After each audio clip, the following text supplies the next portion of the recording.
Hey, what's going on, YouTube and Star Wars community and Conspiracy Cantina fans? My name is Jedi Master Depaul. Sorry about that. And this is episode 3 of the Conspiracy Cantina. So, first of all, let me thank you and welcome you guys for tuning in.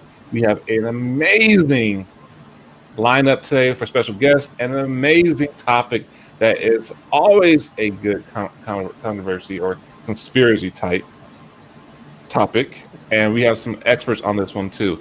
So, with that, this is episode 3 of the conspiracy theory. Conspiracy Cantina. Wow, I'm everywhere today. Conspiracy Cantina, where we cover conspiracy theories in the Star Wars universe. And so, with that, we're going to go around and talk about what we do our introductions, and then go over what we're going to be covering on this episode of Conspiracy Cantina. So we're going to go from start with our first guest right here, going from the top over. Please introduce yourself, and we'll go from there. Hello, YouTube family. My name is Karina, aka estaruarstia on TikTok, aka Anakin/Vader Super Sim.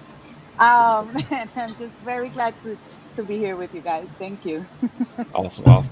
And where can they find you on social media platforms besides here? Okay, so on Instagram you can find me at Carrie Skywalker, and also I have a Star Wars Tia in my bio, so you can find me there. And then TikTok, yeah, is my name that I have here, the Star Wars Tia. So it's super simple. Awesome. Thank you, and thank you for joining us. We appreciate that. We're good down there. I'm here. I'm in. All right, cool. So next up we have the legend himself, and we'll let you introduce yourself. From the neighborhood, Master Allen. You can find me at TikTok, Level Up Light 1. And also Instagram or Level Up Lightsaber on Facebook and other platforms. We don't have a YouTube outlet yet, but that's coming.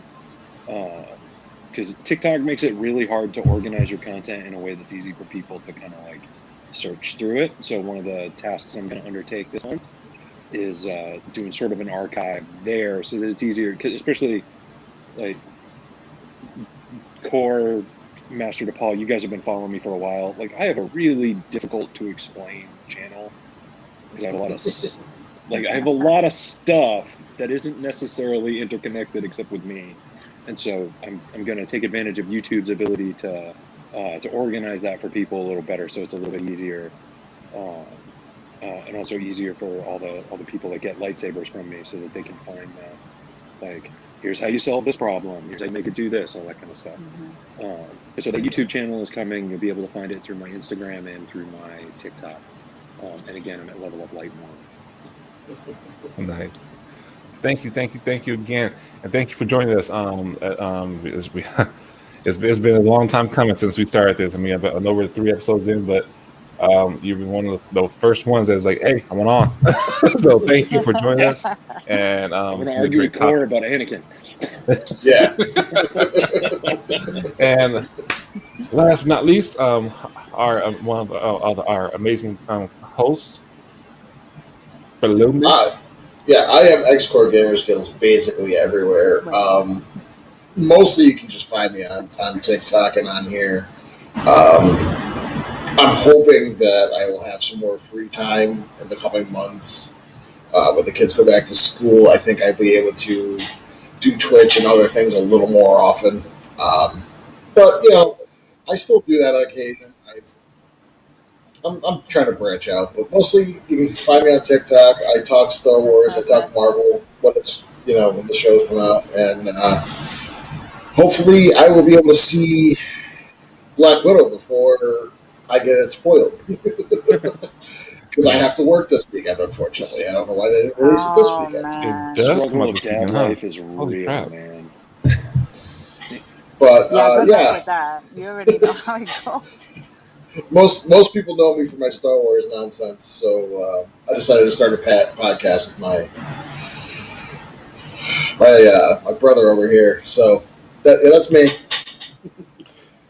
brother, dyad, wherever you want to call each other. That's what we Fork and a are. dyad. Yes, there you go. It's a whole dyad. But yes, and myself, Jedi Master Depaul. You can find me on TikTok and here on the Conspiracy Cantina on YouTube.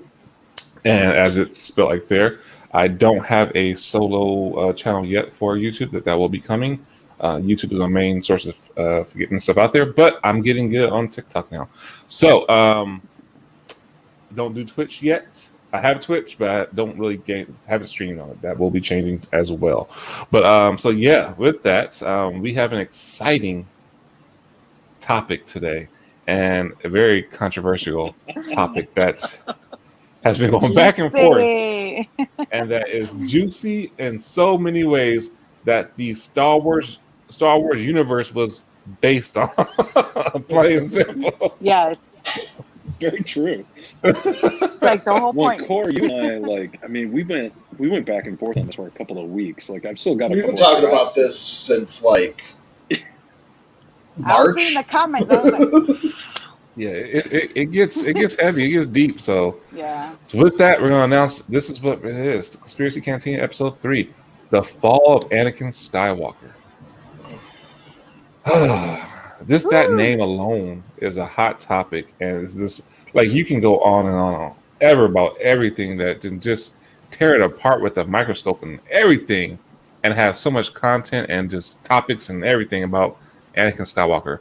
But we're going to talk about the fall from this one, and we got some bullet points, and it goes in deep into everything.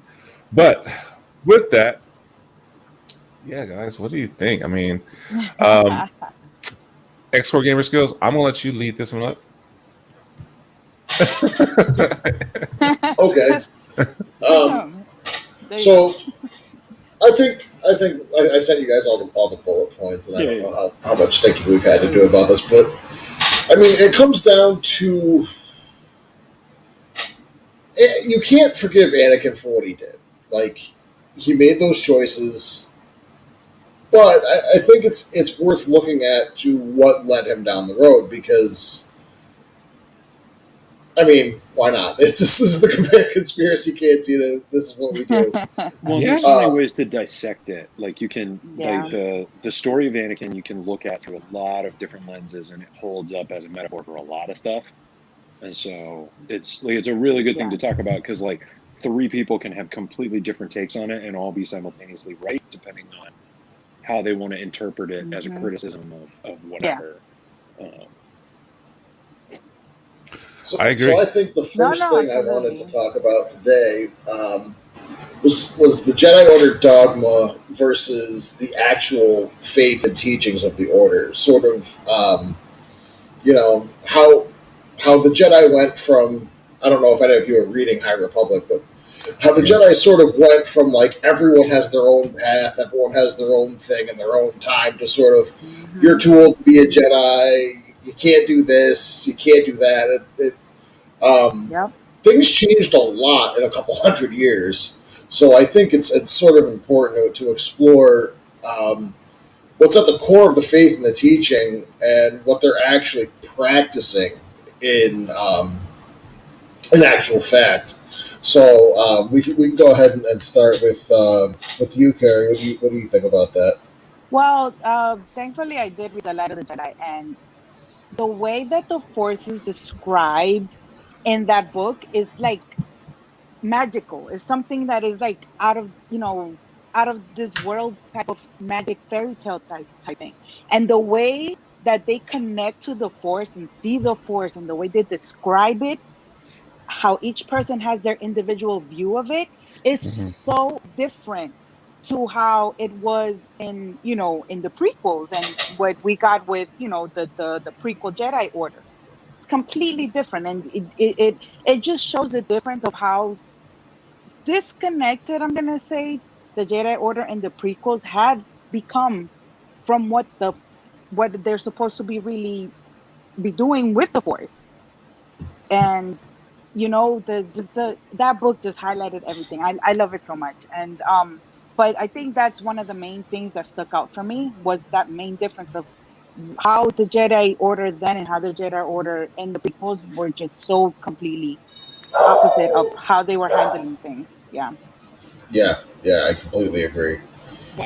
So the spot where I disagree is because if you listen to Yoda, like everything that Yoda explains to Anakin that Anakin doesn't get, it's all the same.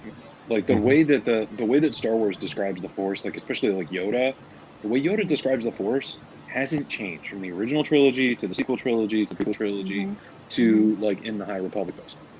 The reason why we see the Jedi the way we do, and this is like one of the struggles with the prequels is Lucas set about to tell a certain metaphor that was the thing that he really wanted to be critical of. He wanted to be critical of imperialism and constant war and the rise of fascism and some other stuff. He was being very critical of Dick Cheney and the Iraq War and a couple of things. Like that was a big part of what he wanted to do. And so then everything else had to be forced into a shape to support that metaphor, even if it didn't make sense.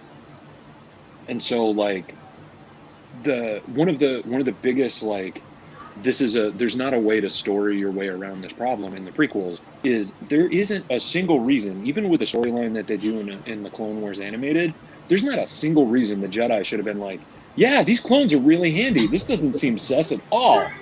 This is so convenient. Yeah. Like it was an incredibly poor decision to do that, even with the tactical position they were in and everything else. Like the tactical position they were in at that point is just a okay, like we're gonna need to appease the separatists and that's gonna have to be okay. But instead, there was this, MacGuffin of the clones that, like, the entire arc of the middle movie of the prequels is, why are the Jedi this dumb? And the reason is because the entire first movie of a 3-movie arc was the character you needed to show being a golden boy and then falling under the age of 10. And so they spent an entire movie on that. And so then the next movie, they can't just jump ahead to him being the golden boy. There's got to be some rise to being golden boy. And then the next movie has got to be the wings coming off of the plane. And they waited until the final act of the final movie to have the wings fully come off the plane. So there's a whole bunch of stuff in the intermediate that's like, well, that's a really bad decision. Like a really obviously bad decision. Why did they do that? Like, I mean, they Jango Fett was attempting to assassinate somebody through an intermediary. Yeah. And by chasing him is how they discovered the clones. And Obi-Wan was like, okay, we'll roll with this. This sounds good. What could possibly go wrong? So what would have happened if Obi-Wan hadn't, stumbled into all of that, Then the prequels don't connect to the original trilogy, and that's the problem. Like, the prequels needed to plug in. And so there's a lot of stuff that it's like, well, wait a minute, why is that okay? Like, how is Padme not noticing these red flags?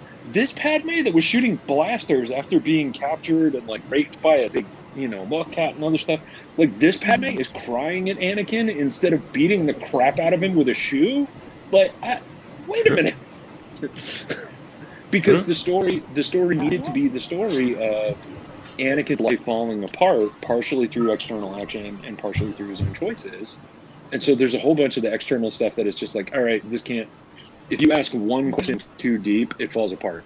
And the answer is because it needed to match the metaphor. No, yeah, of course, definitely. The story had to have some type of, contingency, like. Why did Anakin do that? Because otherwise Anakin wouldn't have fallen. It's just that, oh my God. But it's that really, like, when we see the prequels, it just really does make the Jedi look like, what the hell are they doing? Like, how do you go from the High Republic being everything so meticulous and thought out and well planned and everything? I mean, obviously, I know it's because the writer of the book had more time. Anakin wouldn't become Vader. Yeah, no, exactly. But it's just like, oh my God. But like I said, if we take into account the way, I think somebody said in the comments that the Jedi were too much far into it with the Republic and the politics of everything, that kind of deviated what they were supposed to be really doing, with the Force and all of that stuff. I don't know if that makes sense. But yeah, that comment right there, I don't think they would have changed so much. It was like too much politics were influencing what the Jedi Order and their decisions and stuff. So, yeah. I mean, I agree on both ends. I mean, the politics part too. Is more of like, well, I mean, it mimics life itself, but it was more of a okay. Well, we don't want to be involved because we can't evolve with that, but we'll get involved when it's convenient, and make it say that it won't. We're not doing it for political reasons. We're doing it because it's the will of the Force, and we have to keep peace. The will of the Force. That's like the favorite phrase. I love it. The will of the Force. Yes. Everything is Hey, justified with the will of the Force. And life if and anyone's light. religious, please don't take this to it, but it's the same way of saying, because Jesus said so. Yeah.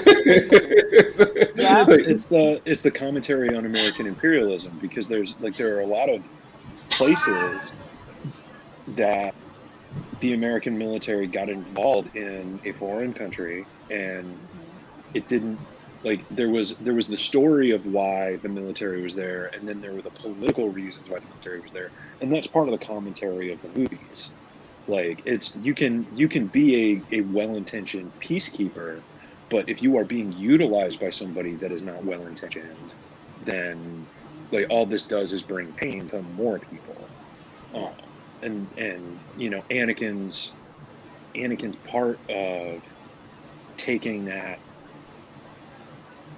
harm and going down like, because what's the line that gets said over and over by the dark side person? Like, no, join me and we can make this right. We can make it where it's right. If everyone just listens to me, it'll be right. It will be fine. Everyone will be happy because I tell them to be.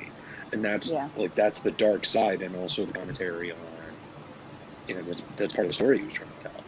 Yeah. Yeah, and it's interesting because they were sort of in a no-win position with the Clone Army. Like, the Clone Army's there. It was created by... They think it was created by Sifo Dyas, like, under the codename Tyrannus. They have no idea that Count Dooku is Tyrannus until, like... Do they even know it at the time of the Dark Disciple book? I don't even think they understand that he's... At that point. Yeah. I don't think they understand until, like, right before the Battle of Coruscant. So, and then they realize that one of the Separatist leaders is Count Dooku, who is a Sith Lord, because they fight him on Geonosis.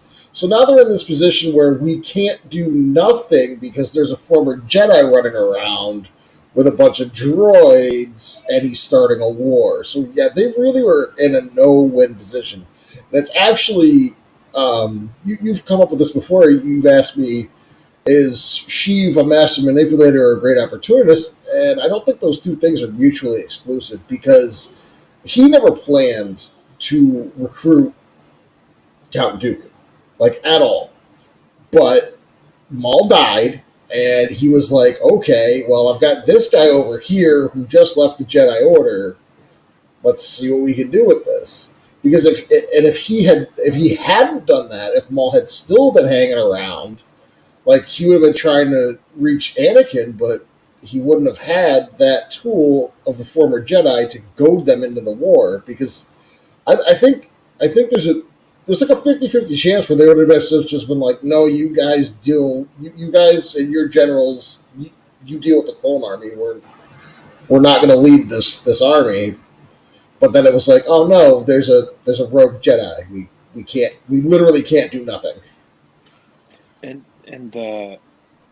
one of the things that is more implied through the movies that the television shows and other stuff don't really dip into. Like, we don't really get a great indication of how someone effectively uses Force vision to set the chessboard. Because one of the things that we have experienced is that the Force vision that we get to experience as the audience usually leads somebody in the wrong direction instead of the right direction, because they get that vision, and I gotta fix it, I gotta make it right. And it's like, it's back to that dark side thing. And then because they did that, they bring about whatever vision it was they had.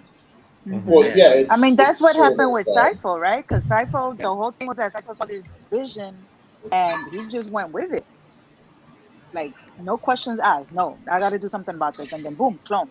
You know? Yeah. yeah, that's part of the like the Greek tragedy part of Star Yeah. Wars. Yeah. And so, It's a actually, what I'm very sort of long thread. interested in, and I'm hoping we get this with the Acolyte, is the Emperor always talks about the things he's foreseen. It's I have going foreseen according to plan. is And all I wonder proceeding if as there's I have foreseen.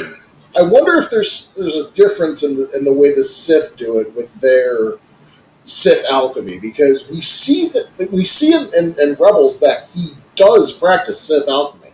We see it in the Clone Wars too, and the when Yoda goes to, is it Korriban, to visit the tomb of Darth Bane? Yeah.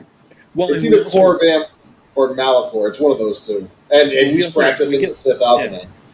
But we Okay. get lines from Yoda that Yoda's doing the same thing, where he's sort of peering into the future to see if they're on the right path. Because in the prequels, he talks a lot about the future being really clouded, and Yes. so one of the aspects of the prequels that I feel like is implied, that's never explicitly been said anywhere, but I always thought was sort of the message, is that like so Sidious was using the ability to look into the future and playing both sides, so that they were roughly equal, so that there wouldn't be a way to look into the future to see, oh, well, this side's going to win and then this is going to happen. This side's going to triumph and then this is going to happen.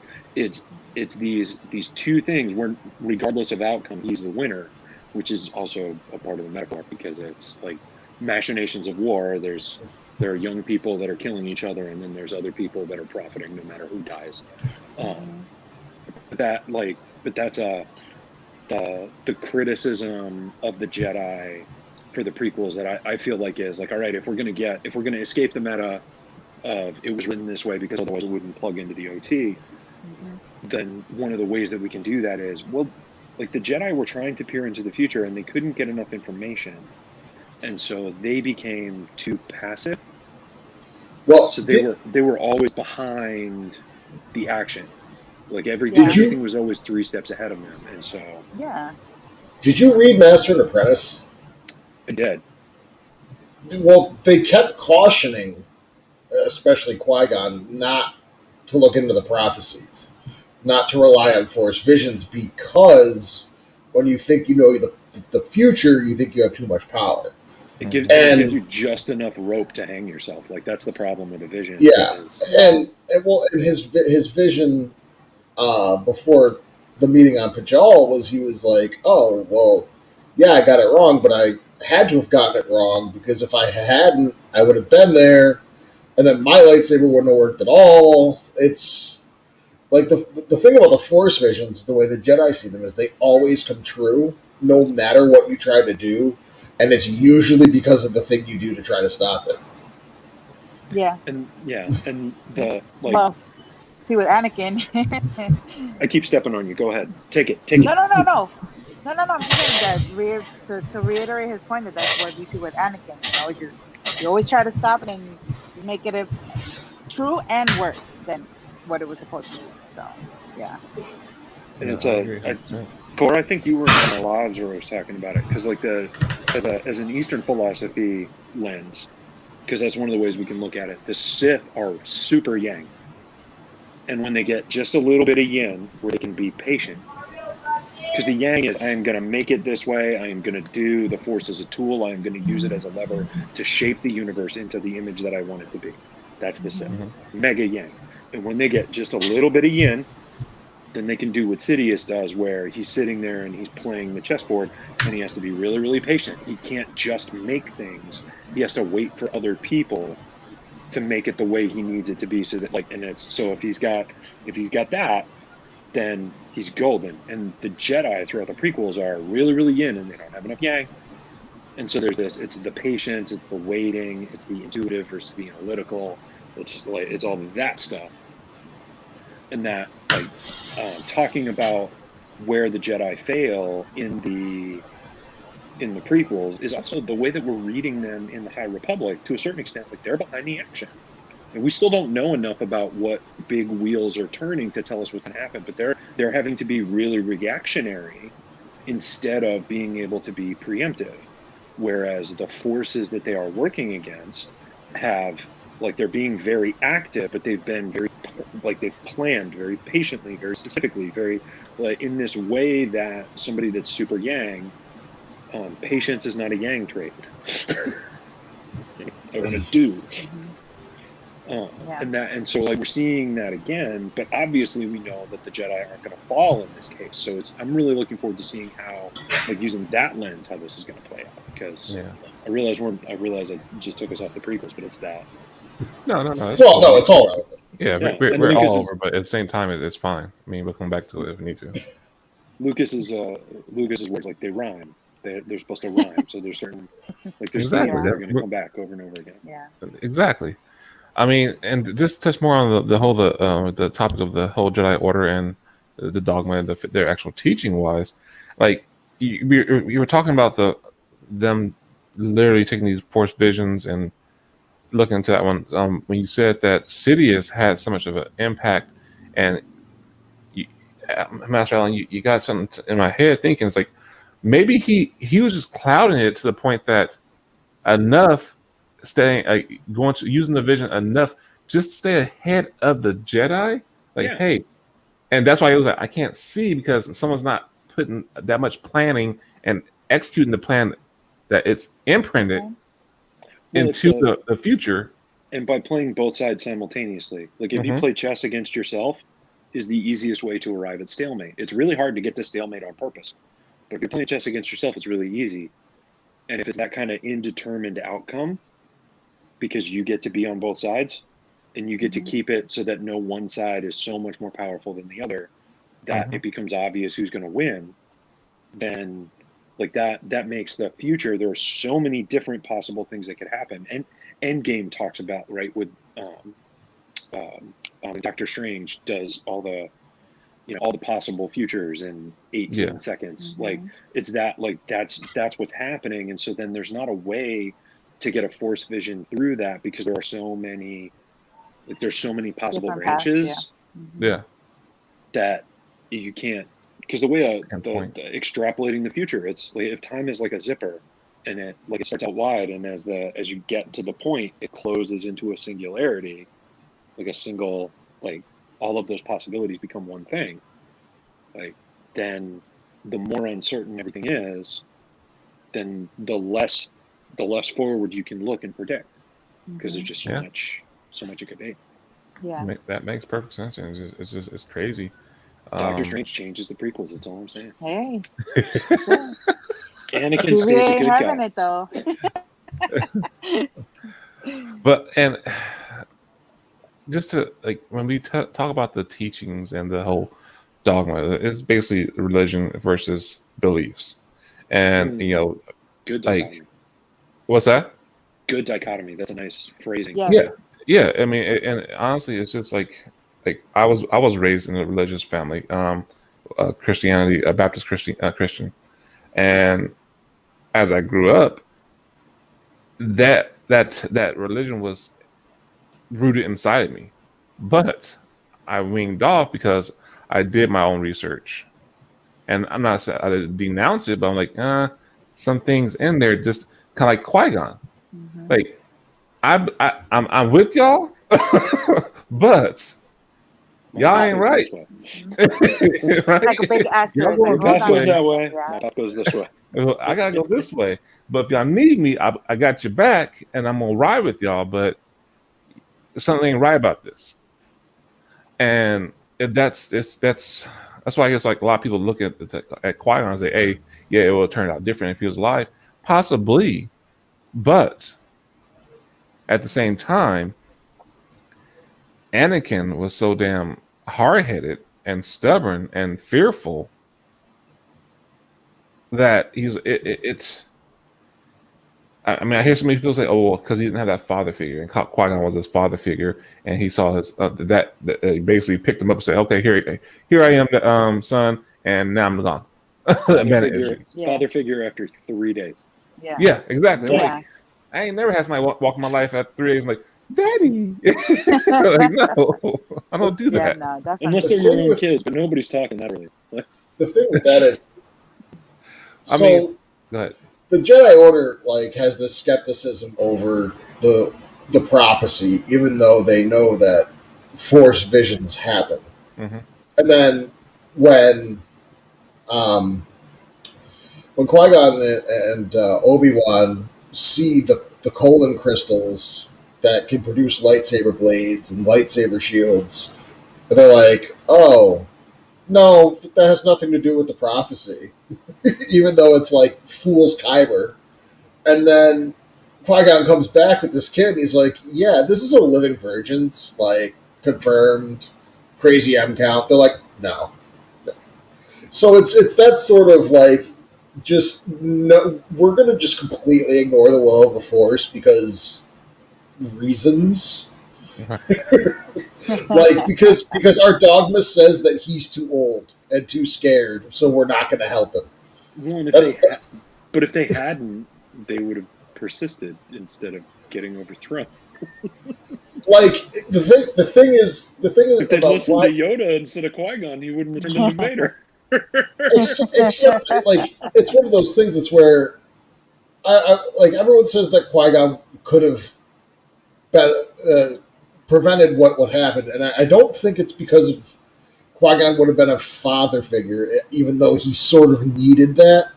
It's that Qui-Gon was so focused on this step, this place, this part of your path. The problem with Anakin, especially being Obi-Wan's student, was that they both have the same flaw. They are both perfectionists. Like that 100% was Obi-Wan's problem with coming to terms with being a Padawan.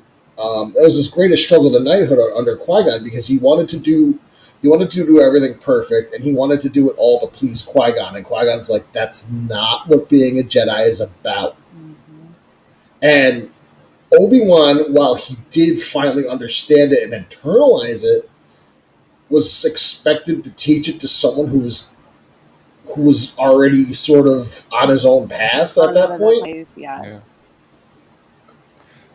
But was Anakin really a perfectionist as well as like Obi-Wan? Like I would say that he was, because a perfectionist, like he wants to clean everything up, make sure everything's perfect.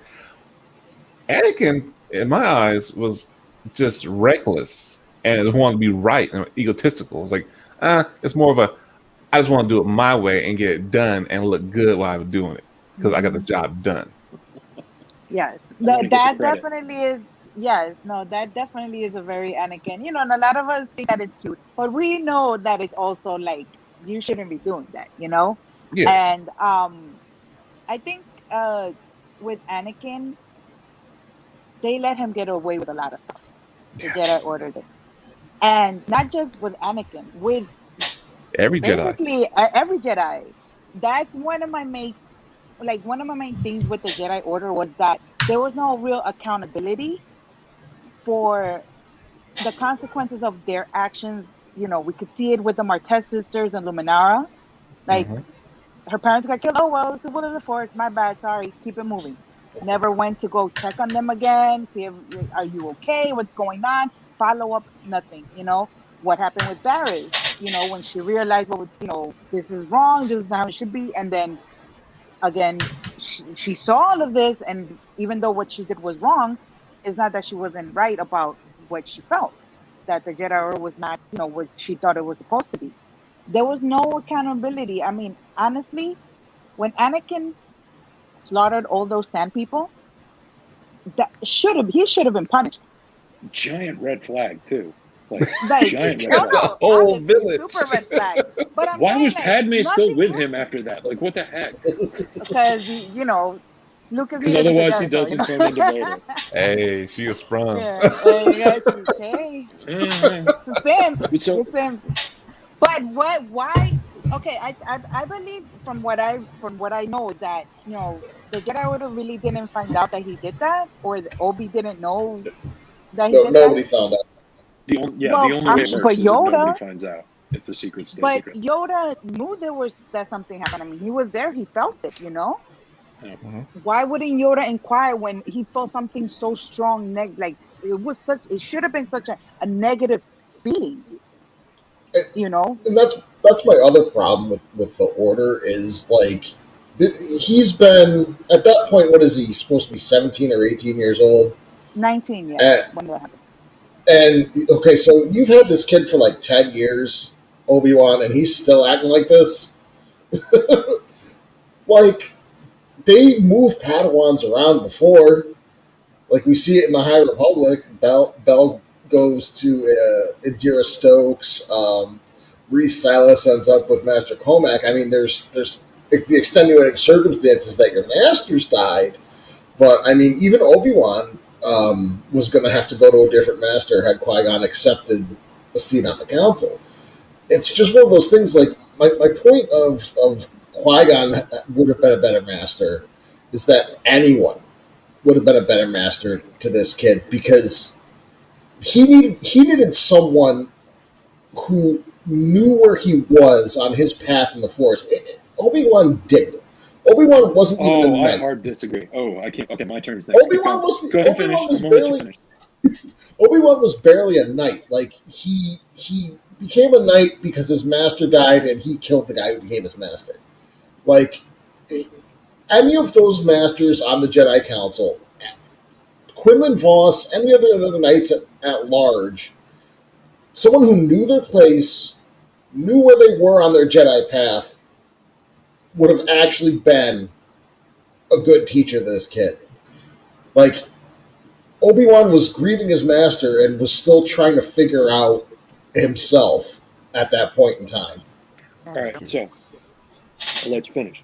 No, so here's the difference between Kenobi's perfectionism and Anakin's perfectionism. And it's internal, and this is part of the reason why it doesn't present well in movies. But especially through the animated series, it's a lot easier to get your hands on it. So Kenobi's perfectionism. I cannot let anybody down because I can't let somebody down again, like he did with Qui-Gon. And so that's his perfectionism. Like his duty was above everything else.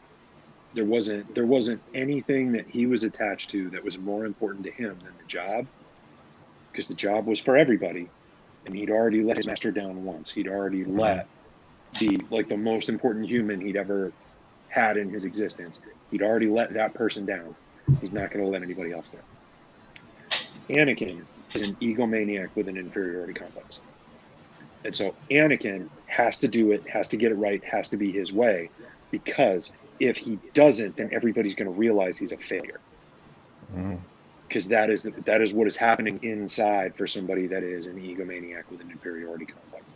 And that's a Greek trope, that's an operatic thing, that's also like there are humans you are going to encounter in your life, and they are really hard to deal with because of that. And that duality, because it's so like Kenobi having the perspective that he did wasn't healthy. It wasn't. Like, we make no illusions about that. Like it's honorable, it's noble, all this kind of stuff. But if your entire self is defined by what you do instead of who you are, you're not a self, you're not a noun, you're a verb. And Anakin is really, really hard the other way, where like the self, the sense of self, or because it's like the perspective is like, I am the best, except I worry that I actually suck. And so I can't let anybody see that I might possibly potentially suck. I need everybody to recognize that I'm the best. There are a whole lot of professional athletes that like people argue about whether or not they're the GOAT that fit this mold. Like that hyper competitive, really driven, like that kind of thing. Like Michael Jordan was one of these people. Tom Brady is one of those people. I realize if I was in Massachusetts and said that I'd have stuff to do, but, like, call a spade a spade. Like, I mean, I and that aspect of the two of them is intentional for the narrative. Because it's like they both have this same sort of fatal flaw, but it's two different faces of it that Like, you know, and so like I was wondering where you guys were going with the perfectionism when I read that, because it was like, is Kenobi a perfectionist? Like, but like hearing you guys talk about it, yeah, I'm with it. Mm-hmm. And one of the things that, like, the reason why the soundtrack is called Duel of the Fates for Maul versus Qui-Gon is one of the things that has been said by one of the show people is, if Qui-Gon had survived, then Anakin wouldn't have flipped. And like that's a statement from a narrative standpoint that is, you know, whatever. Mm-hmm. And I don't like that. It brings us, as soon as you ask one layer of question, then it brings us back to the meta, which is, well, yeah, but Anakin had to flip because otherwise the original trilogy would have to be rewritten and da da da. Yeah. And so, like, because as soon as you go, well, wait, what is it about Qui-Gon that would make it so that he doesn't flip? Is it because Qui-Gon is different than Kenobi? Is it because, you know, whatever? But like by the time we hit Revenge of the Sith, like all of the attack, you know, all of the Clone Wars television show, Anakin is separate from Kenobi. They're doing a lot of stuff together, but he's flying solo. Mm-hmm. Mm-hmm. Mm-hmm. Like, and so it's like saying that, you know, it was Kenobi's influence on him. If we use just the movies, it's a little bit different arc if we also include the animated, if we also include the written, which also makes it hard to talk about this. But that's like, that's part of this too. It's like, well, what is it about Qui-Gon that would keep Anakin from flipping? Because like Anakin has got lots of dark side seeds in there. We see him over and over and over again. Like when we meet Anakin, he's beating up another kid. And at the time we're like he's like, because he's just pounding on another kid. He's just punching him in the street on the ground. He's on top. The other kid's face is his speed bag. And then Qui-Gon splits it up and, well, he said this. Was that true? No. Oh. And so is that moment, is that where like, oh, Qui-Gon's ability to do this is going to keep Anakin from flipping? Or is this a narrative example of no. Anakin has the self-control of a squirrel. Oh my God. He has the emotional regulation capacity of a Labrador. Like, and you love him and he's sweet, but he swings back and forth between super excited and really anxious. I think another thing with Anakin is also he is also afraid to let down the people around him as well. Absolutely. That's one of the biggest, you know, which is also, you know, a character flaw, because he wants to make sure that they're good while also trying to be, you know, the good, the recognized for being, you know, so great and everything. Oh, I saved you. You know, I saved you because I loved you, you know, type of, you know, mentality. And I think for me with Anakin, ever since after he separated from his mother, and I think George Lucas said this in the DVD web documentary in 2005 for Revenge of the Sith, that he never got over losing his mother after he left with the Jedi. Like that always stood with him growing up. No matter what, that pain was always there. And you know, obviously that influenced a lot with the whole attachment thing and everything, and him, you know, always trying to, like, you know how we as humans, we try to mask pain by trying to be, you know, with something else, replace it with something else, with, like you said, you know, trying to be the best and everything because he doesn't want to feel it. But I think with Qui-Gon, he would have understood that, because the Jedi don't understand, like they don't believe in attachments and everything. It's like, okay, no, let it go. You can't think about that anymore. That's it. You know. But if they would have had somebody guide him, no, you know, using that to his advantage, trying to, instead of making it as something negative that he had, and try to, you know, okay, let's use that and use that to instill in him that he could have that attachment, but it could be used in a positive way instead of a negative way. But it wasn't like that. It was just, no, that's it. Yoda hit him with it like it was a chair, and he missed it because if he didn't, Anakin doesn't turn into Vader. Yeah, no, of course. But Yoda sits down with him, dude. Everybody you know is gonna die. Everybody, all of them. Everybody you ever meet is gonna die. He ripped the Band-Aid off. He said, "Here's some duct tape."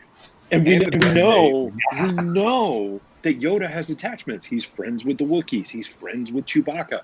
There's all these Jedi that they have friends and they have attachments. But like Kenobi in the animated series, we get to see how connected he is to Satine and loses her and etc. But the attachment wasn't bigger than the job. And this is one of the things that, like, through the lens of a Western story, we don't understand about an Eastern philosophy. And like in Avatar, like they go through this as well. Like The Last Airbender, that show, this is a really difficult concept to explain, but it's not that you're not allowed to love people. It's that you're not allowed to love people more, like love a person more than everybody. And if you are that central figure, if you're that fulcrum on which fate is going to turn, like a Jedi or like the Avatar, you can love someone, that's fine.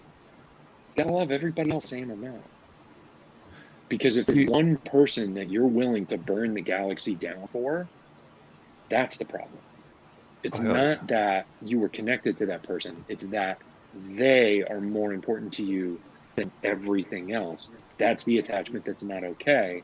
Because then it's more important, like they're more important to you than the job. And if that's true, don't be in the job. Walk away. But was Anakin? But did growing up as a kid? You know, that's when you have to try to shape, since he's already so old to be, you know, taken in as in the Jedi Order. Where was he? That's what I said. They should have concentrated on that, being that attachment was such a big thing for him. And they said it when they first saw the kid. Oh, he's attached to his mother. Okay, so then we need to do something about that and that just make him think that, you know, that's it. It has to be. You have to take it out of your head, and that's it. As a little kid, I mean, obviously when he was older, they kept trying to tell him. And if they did, you know? Then he wouldn't have turned into Vader. No, I know, but I'm saying in the context then it's like, all right, we thing. asked one too many questions, and now it's yeah. back to the map. That was the biggest issue. It's just that multiple things was that's why the Jedi took. I won't say take. People are on that damn hill that the Jedi steal kids away. That's why if they would recruit or go and say, hey, yes, we'll take them as a child, a toddler, something like that, and raise them. In the discipline of a Jedi not having attachments, but it's human nature or being nature, living nature to have an emotional attachment. If you are a living being, that's plain simple. No matter what, birds mourn. I mean, anything more. Hell, ants mourn. It's crazy. So that part right there, and like you said, Dia, is that Anakin couldn't let go of his mother because they kind of touched on that in the Phantom Menace. It's like his idea of, or his vision of a Jedi was that they're Superman. No one can kill a Jedi, you know, and they're invincible. That's impossible. So if I become now, in his head, that's how Jedi's are. That's how he looks at Jedi's. He has them on a pedestal. Mm-hmm. So now that, oh, you guys want me to become a Jedi? Holy sh! I'm invincible. I'm the best thing ever. So I'm supposed to protect everyone I love. My mom died, and even in the Clone Wars, Attack of the Clones, when he went to go get his mom from the Sand People and started the thing, came back, he started fixing things. And Pat was talking to him, like, fixing things was just so much easier. You know, when I was upset, fixing things was just so much easier. It took my mind off stuff, preoccupied things. He has to fix everything. So he has to fix everything, that because he's on that pedestal now in his head, and playing simple is like, okay, this is my job. I have to do this, and if I don't do this, I'm a failure. There we go.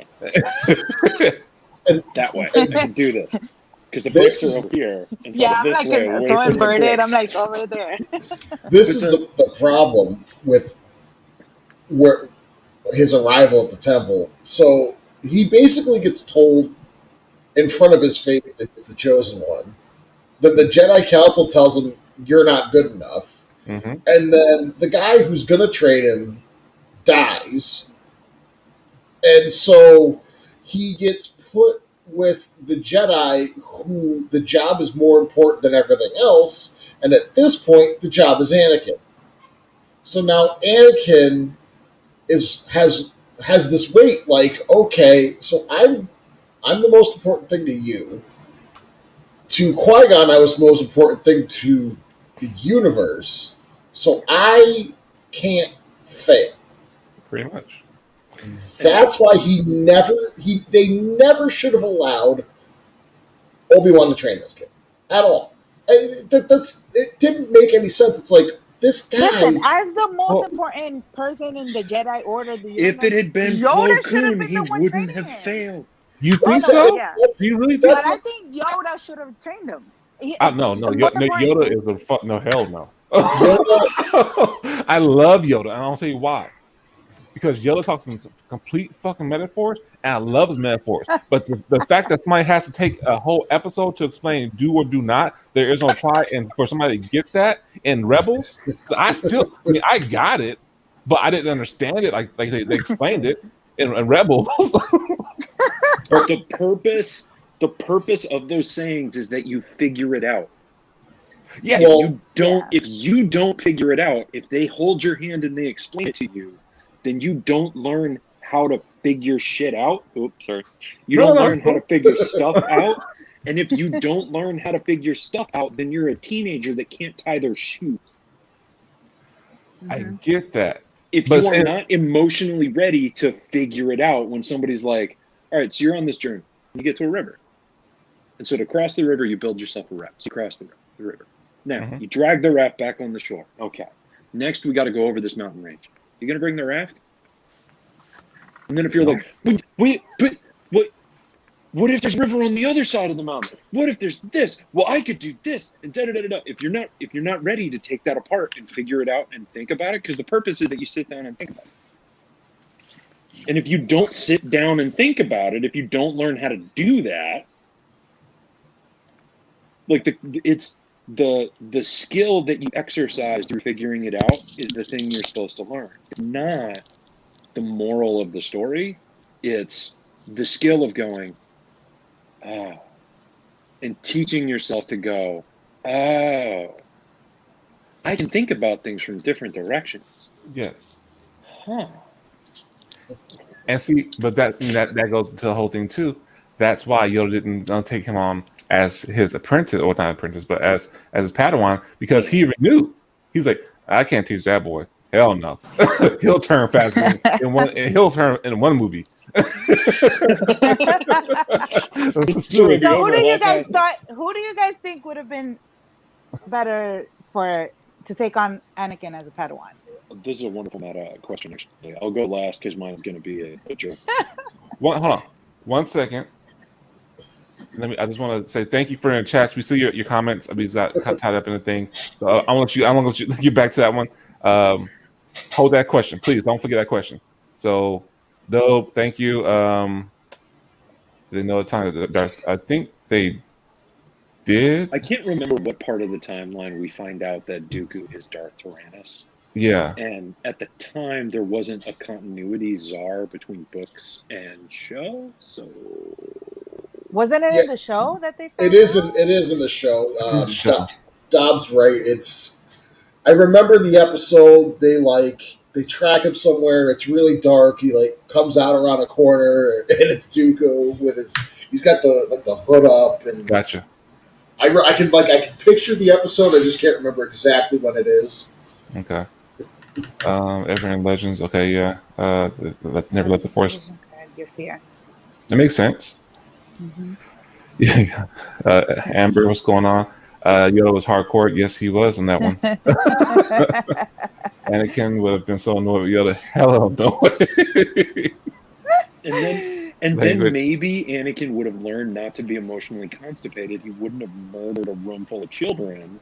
And then, I realize where everybody's coming from, where it's like, no. Young Anakin would have gotten so mad at Yoda.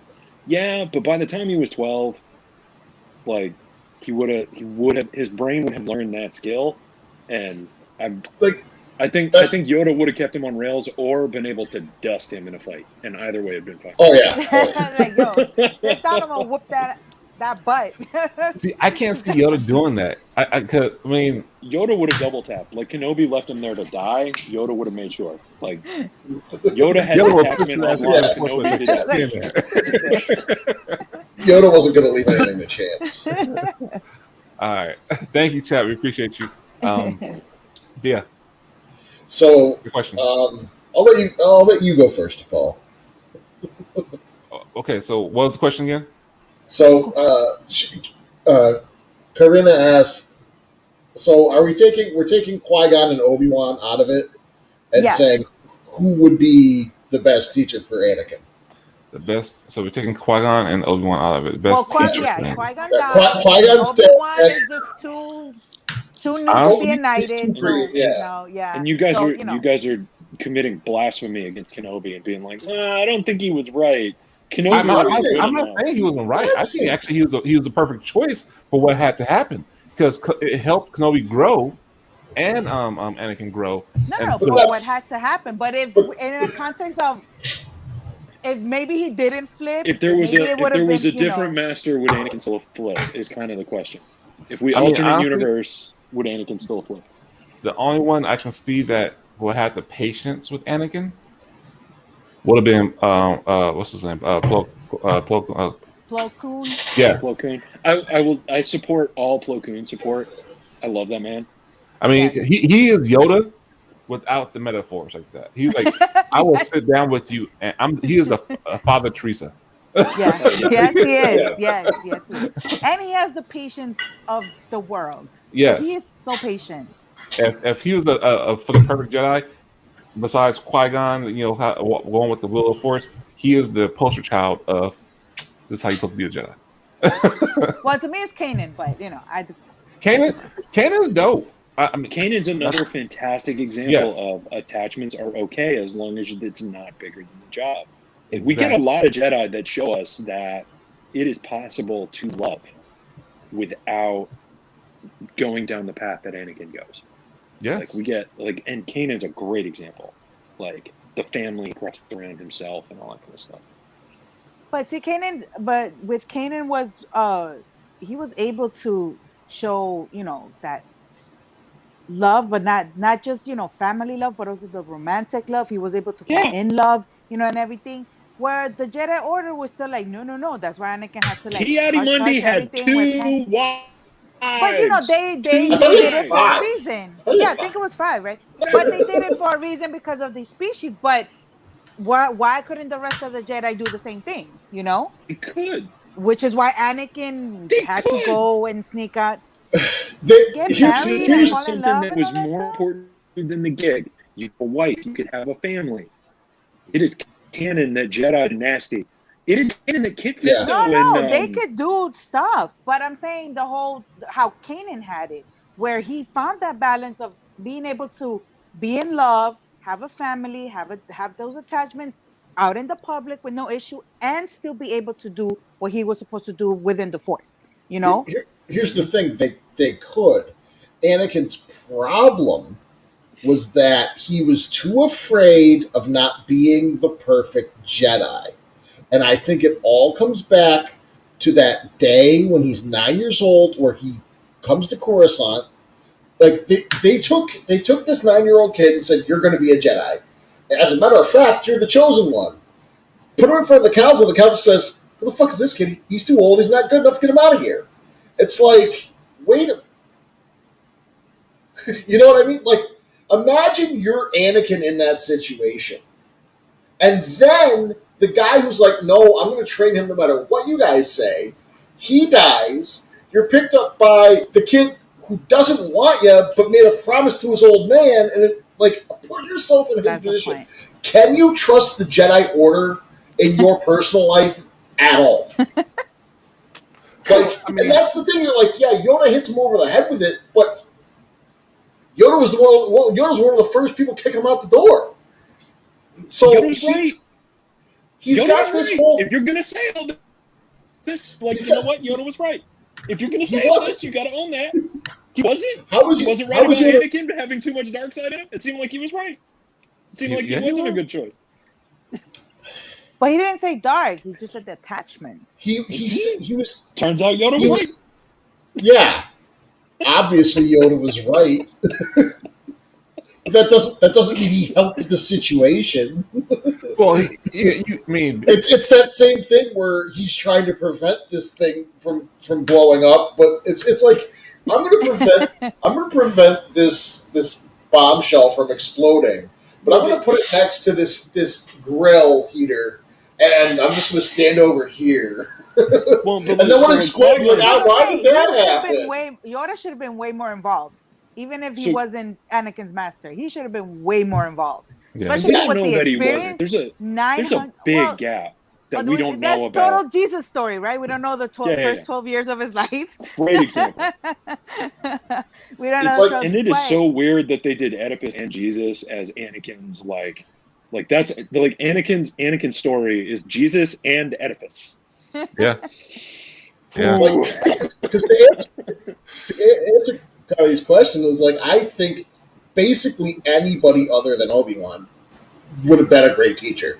Mace Windu has the discipline and the patience needed and understands having that darkness inside you. Mace Windu conquered that darkness. Yoda understands basically everything. He's Yoda. Plo Koon. Basically anybody with Ki-Adi-Mundi. Not kid. I was about to say, please do not. Please do not. Basically anybody with Ki-Adi-Mundi. Like even Quinlan Voss. Where's Yaddle at? I need a Yaddle up in here. What happened? Grill will turn made sure he had abs. All right. So here's my answer. It doesn't matter. It could have been anybody. It doesn't matter. Because Sidious had his hooks in him at 9 years old. And Sidious is more responsible for Anakin getting flipped than the Jedi failing Anakin in any specific way. And so it could have been Plo Koon, it could have been Mace Windu, Kit Fisto. Take your pick. Doesn't matter who we pick. Because whoever it was, the reason in part that Anakin was able to justify to himself going down the path he did is because of Sidious's influence. And so that's a part of the story as well.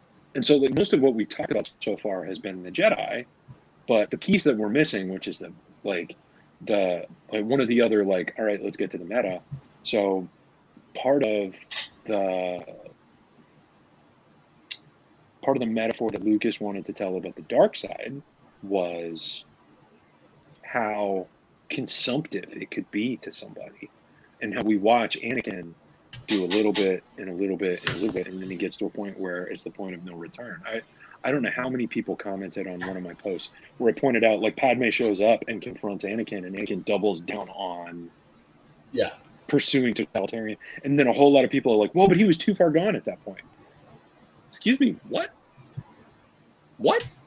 If we're going to use the rationalization, but he was too far gone, then what we're acknowledging is what he was doing was dabbling in heroin and allowed it to consume his life. And that's one of the metaphors for the fall of Anakin, outside of the Christ Oedipal story, is also if Anakin is amazing. He is the chosen one. He is the golden boy. He is good enough to be undisputably the best. And he tried to hide this addiction, and he tried to keep it balanced on his own, and failed. And he failed miserably, to the point where everything that he cared about at the beginning of the stories was burned to the ground as a result of his choices. It wasn't like a couple of ripple effects away from his choices. He was physically involved in destroying everything he cared about. True. No, true. And that metaphor is one of the things that was really important to Lucas. And so it doesn't matter who we put in Kenobi's spot, because the pusher is still in the story. No, of course. This is just hypothetical TVA type stuff. I understand, but TVA type stuff. Well, hold on. But the pusher, we didn't remove the pusher. We didn't take out the drug dealer. Okay. It doesn't matter who your parents are. If you fall to the pusher, if you don't No, remove the pusher, of course. But the thing is that's why we keep keep going back to the Jedi Order, because in some instances he was pushed towards Sidious. Oh, he understands me. He hears They me enabled him. out. Yeah, he knows what I'm going through. And Sidious, of course, oh yes, I get you, my dear. My boy. I'm still listening. I have to answer my wife. Here's keep going. the Keep thing. going. I'm still listening. If you're hanging out with kids who are drinking, smoking, and doing drugs, what would your parents do? They'd lock your ass in your... Like, my parents would have locked my ass in my room and be like, you're not leaving the house. I'm driving you to school. I'm driving you home. That's it. You're not leaving the house till you stop hanging out with that kid. But I didn't know about Sidious yet, so but I mean, there wasn't no. But you know what I mean? It's like this guy, like, but they don't trust him to begin with. How many stories or how many people do we know of that had parents like that rebelled? Their response to that was to lose themselves even further. Yes, and absolutely. how many people do we know who, as young people, made those choices, but then later on, at some point in their life, made a choice to walk away from that, and we're like, so it's like, and so one of the disagreements that we had through our TikToks, for anybody that didn't get to see these, I had a lot of fun kind of going back and forth with Core. But it's so like part of what you wanted to talk about was other people's contributions to Anakin making the choices that he did, to a certain extent, and the way that their influence shaped his perspective, because that's a Star Wars trope, but how it shaped his perspective to lead him down the path, because it was like the outside influence. And for me, and it connects to the meta of the story that Lucas was trying to tell, is Anakin's choices and the spots. Like, we think about Anakin as being the hero of the prequels. It's actually Kenobi. Like, Kenobi's the hero. Anakin is the tragic figure. Yeah. Like, well, Kenobi's the through line for the first 6 episodes. He's the one that connects everything, which is why, other than Rey Solo, Rey Solo was like the. I would have loved Rey Kenobi. I would have loved it. But Rey Kenobi would have made sense. I liked Rey Nobody. I liked Rey Nobody a lot. I do and I don't, because here's the thing. The one thing that they've said over and over, the one thing Kathleen Kennedy said after she took over and started making those films, the one thing George Lucas always said was, Star Wars is about the Skywalkers. Mm-hmm. Why wasn't she a Skywalker to begin with? Because Kylo Ren was a Skywalker? I don't know if you've seen all the movies. Right. But he was a Solo. Yeah, but his mom... Yeah, but like, she, like, my thing was like, she's his sister. Like, that's the through line here. Which would also connect it to the OT and like have some really complex edible implications too. Right. Yeah. Like, it's the thing that made the most sense, because apparently I'm weird. Like, I was the one person that I've talked to a few people that are like, no. I'm like, dude. The love story, like, I didn't get that at all in the first 2 films. I'm like, they don't seem like 2 people who are in love with each other. They're 2 people who love each other. To think of him as a romantic interest, they framed him so that women would think of him as a romantic interest. Like, the way that he's shot, it's very like. Well, I get that, like, but the way they interact with each other was 2 people who love each other, not 2 people who are in love with each other, if that makes any sense. Prequels. Well, you gotta think, though. Their dyad and the Force had connection, and you gotta think, even like a master and an apprentice, a Padawan and a master, they had that bond, that love, that family love too. Even though they weren't like sexually intimate or something like that, or like romantically involved, they still had that bond. Like, Obi-Wan loved Qui-Gon. It hurt. That's why he I don't care what everybody says. He tapped into some dark side when he fought Darth Maul. I think that he tapped into some conviction. There you go. I'll go with Oh, that. he was then. pissed. Because man, you felt that. But seriously, the same reason. It's like it's that bond. It's like my best example for a person who, I mean, if you have pets, I haven't lost anybody close like that to me, but my dog, I had it for 15 years. I raised him as a pup, had him 15 years. He's my son, close, and besides my son, I had to put him down. That still hurt. Even talking about it right now. Yeah. I mean, and I cry like I ain't never. My wife, first time she ever saw me cry like that, she's like, "What the hell?" So this segues to something I wanted to bring up. This is fantastic. it's just that attachment, but I used it to. I had to heal. I knew it was time. I let go, but that same attachment, that love. But hold on. Yeah. Just side note with the whole chosen thing. Did you have any? No. We see that in the beginning, in the Phantom Menace, they're kind of doubting a little bit the whole chosen prophecy thing, right? Mm-hmm. Then in Attack of the Clones, we see it. Was it an Attack of the Clones or that Mace questions it as well? It's like with Yoda and stuff. Yeah. Okay, so and I don't understand, like in the Clone Wars, it was never brought up, and then in the Revenge of the, I don't understand, like, being that Anakin is such a ego person and the best and everything. He never brought up, like, wouldn't he be always like, I'm the chosen one, I'm the special one, I'm the chosen one. And the funny thing is that in the Clone Wars, in the Mortis arc, when the Where'd she go? Oh, I don't know. Oh, okay.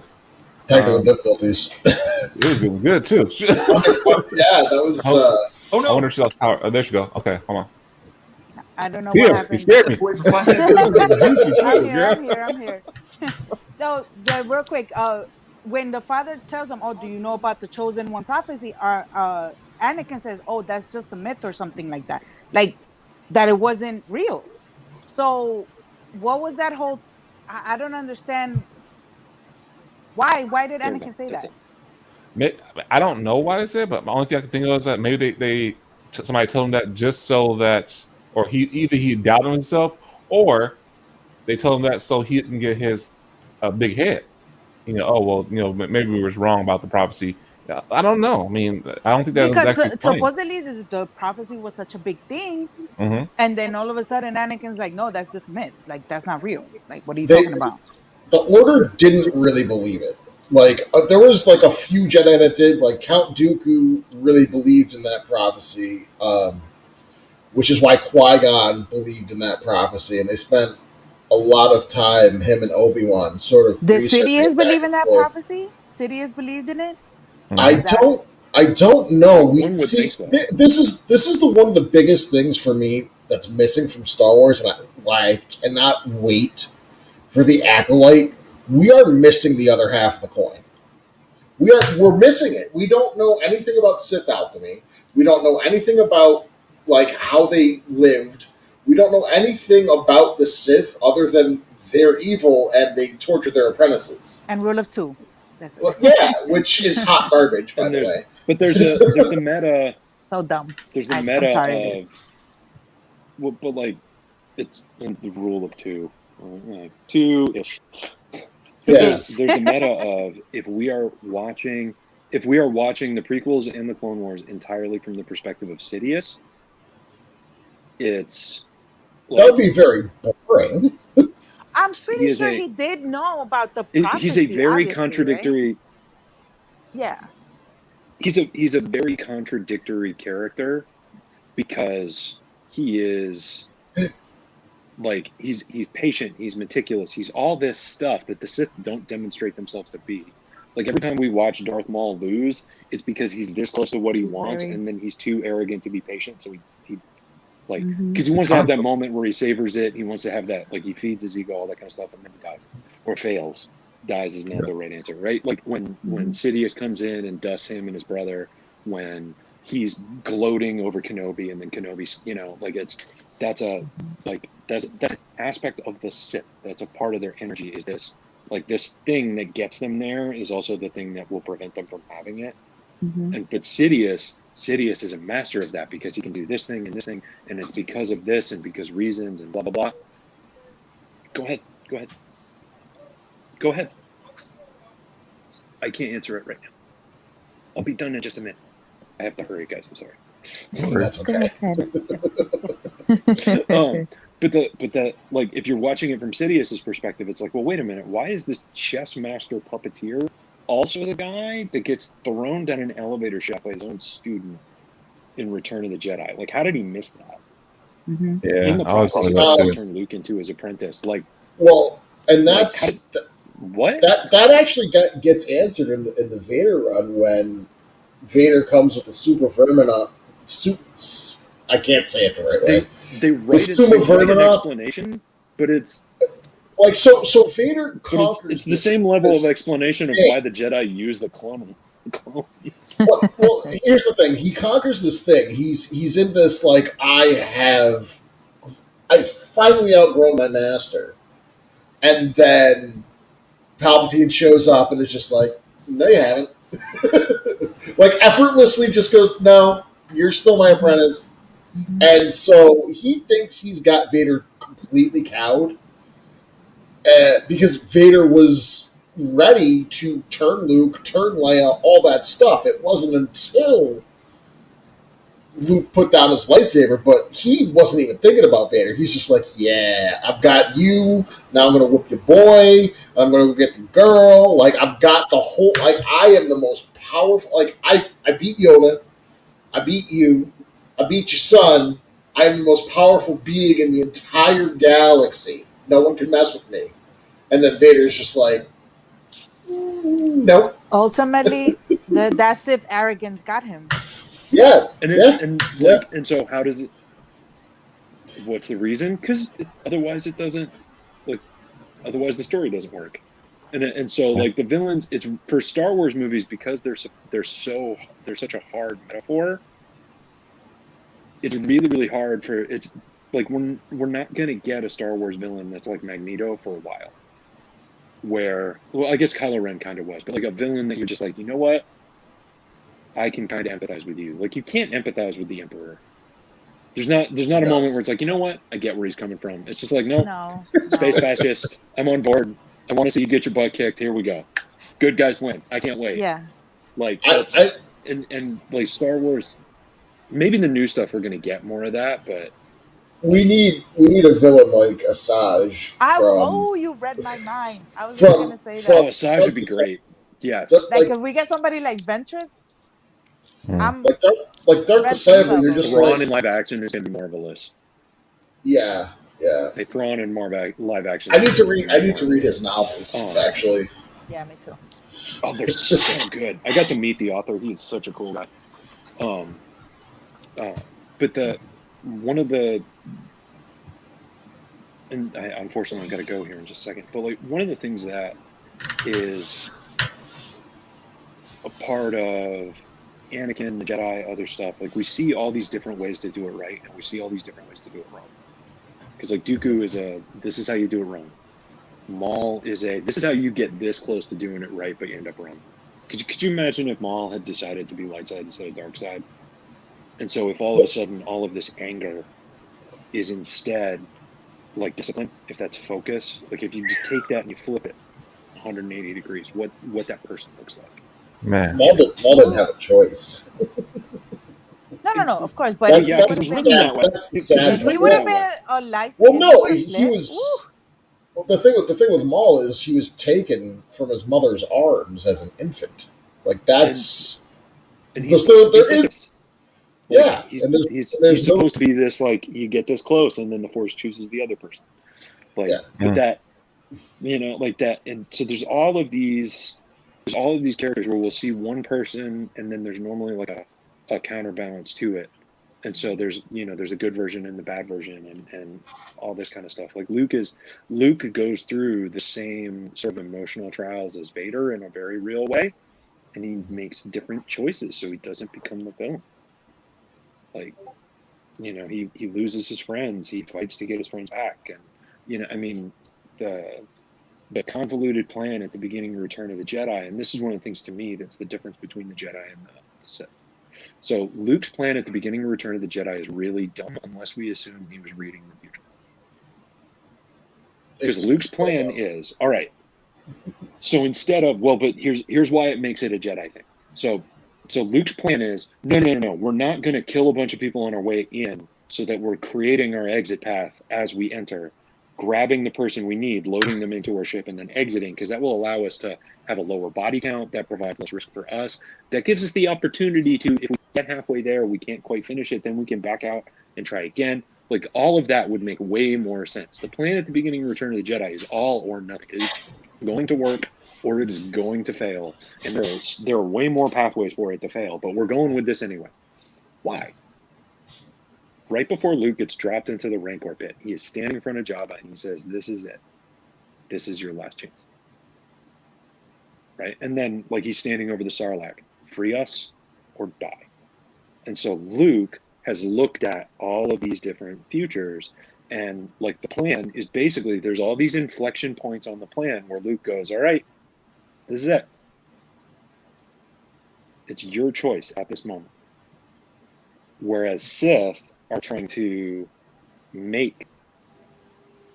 Oh, damn. Oh. There it goes. Hopefully you can make it back. Man, that was I was getting deep into that one too. Yes. No, but I was trying. I understand what he was trying to get at. You know, Luke, the Sith just go and we do this. That's it. It's done. You know, this is how I want it. This is how we're gonna do it. That's it. And Luke was, you know, Luke gives choices. Yes, exactly. It's like, hey, we don't want to wreck your stuff, but let's, just let the compromise. Let's go, and then hey, we're cool. You don't need Solo. Like, you really want to die for this? But do you like for a statue? Come on, man. And he's like, no, I'm gonna die for it. Okay, that's your choice. Yeah. So yeah, I get what he's saying about the whole difference of that one, and I mean, when it comes around to Anakin, he was like, he had that Sith mentality. Like, it's even before he was Darth Vader, he was like, no, I have to do it my way. It has to be done my way. And it gradually grew bigger and bigger and more forcefulness, and like, it's my way, because he was blinded by the darkness and the power and everything. But at the same time, it was unfortunate. And hell, I mean, he went and, like, he was so damn corrupted, and like to the point that he didn't know what. So it's still hard to believe, like, how power hungry he was and how arrogant and he was in Revenge of the Sith when Mace is fighting Palpatine, and he had to see all the dead bodies of the Jedi. Yeah. Oh, yeah. Dude, we were just having lunch. Oh, like, what's going on? Fisto, what's up, bro? And you see all the dead bodies and go in there and see, a Palpatine doing force lightning to Mace, and Mace is trying to fend him off, and it's redirecting to him. And he's like, "Oh no, I need to." Oh shoot! He's on. Boom! There you go. There you go. Welcome like, back. Keep going. And he's like, I gotta take you out because I need him. Like, his mind was, he already failed from, I don't get how he got that far. Technically, even with the movie explain everything, it's like, how corrupted were? Well, I guess no, it was just the dark side. He doesn't become Vader. Yeah, I think you get like two questions down, and then that's the answer. That's the answer. But I think that scene in when he's waiting in the Jedi chamber, and you see them going back and forth between him and Padme, and it's just like he got into his own head, and that was the moment. That was it. He was done. It was gone. Yeah. At that moment, it was just, that's it. He became Vader at that point because he already knew where he was going over there. What his decision was, who he was going to side with. Yeah, and it's a more interesting question, in my opinion, is at what point did he become Vader? Yes. right? It's like because we could really say it was the same people. I We could say that was it. I think that's we where could say it was out. that. Yeah. Like, you know, and that becomes another thing with the prequels. It's like, well, wait a minute. Why did they wait that long to get his mom out of slavery? Because like the Jedi don't approve of slavery, we know that. And there's all this other stuff. So like after they rescued an entire freaking planet and royalty owed them a favor, why did it take a decade for them to go back? This doesn't make sense. Oh, because otherwise he wouldn't have become Vader. Yeah. But Like, not even them, it's- because they never did. It was just Anakin himself that went. The Jedi would never went like, oh, let's go free them. Like, This and is it's because otherwise he doesn't become This is Vader. this is why I love Master and Apprentice, because it deals with that. It's the Outer Rim, and they don't care. Like it shows you just how far the Jedi have fallen. It's the Outer Rim, and they don't care. It's the Outer Rim. It's controlled by the Hutts. They don't have the time or the resources. They don't care. It's the same reason why when they sent 2 Jedi to make sure that there was 3 Jedi on Pajal to make sure that this treaty, this signing over of sovereignty from a monarchy to a constitutional monarchy with the Zerka Corporation, like this, and Obi-Wan goes, they have slaves, and Yoda's like, and? Like, what do you want us to do? But so all of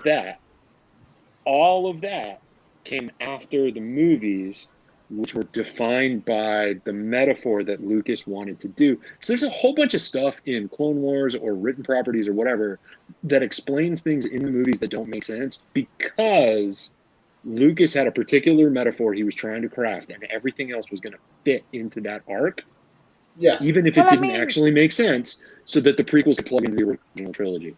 Well, we saw in the Clone Wars how they went to the Zygerians, you know, Anakin, you know, Obi, all of them, to try and, you know, free the people that they had as slaves.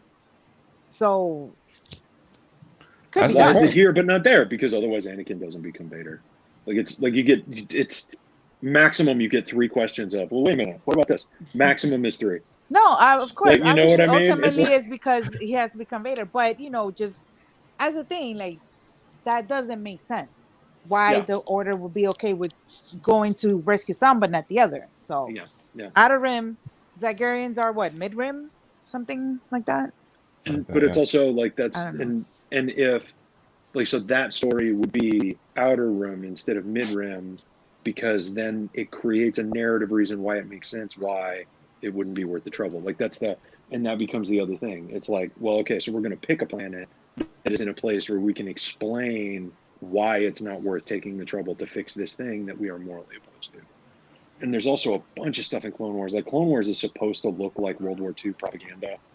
Like it's supposed to, like that's why there's the announcer voice. That's sort of like the Atlantic accent thing and all that. But it's also then like to show you can be in a fight for the best of intentions, and if you get to the point where the ends justify the means, there's a whole bunch of philosophical dissonance that you will accept that you have no business accepting. Like if we think about some of the compromises that the Jedi make on various worlds so that they can have whatever resource that world produces for the war effort, like that's another thing that's like, wait a second, like you're doing the stuff that you're mad at the separatists for doing, like, and it's because like that's a part of the story too. Like, you know, we can say that it's about the corruption of the Jedi, and we can talk about it in that context, but we can also talk about it in the context of no, this is about the evils of war.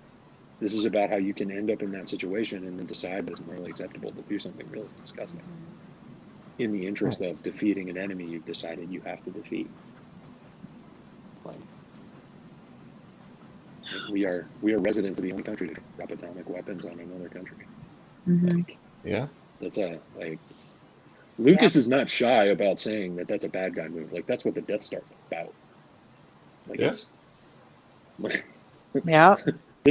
this is some bad guy shit. Yeah. Like, The Death Star does not make sense as a weapon. It doesn't. Nah. Think about how many times they have to compromise with a population so that they can get the resource from a planet, and this is a weapon that turns a planet into rubble.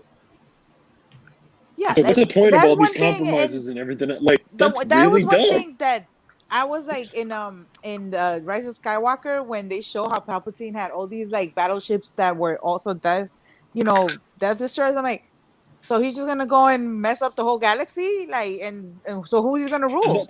And that's the metaphor. That's the metaphor too, right? Like if everybody starts flinging nukes around, there's nothing left. Nobody gets to live.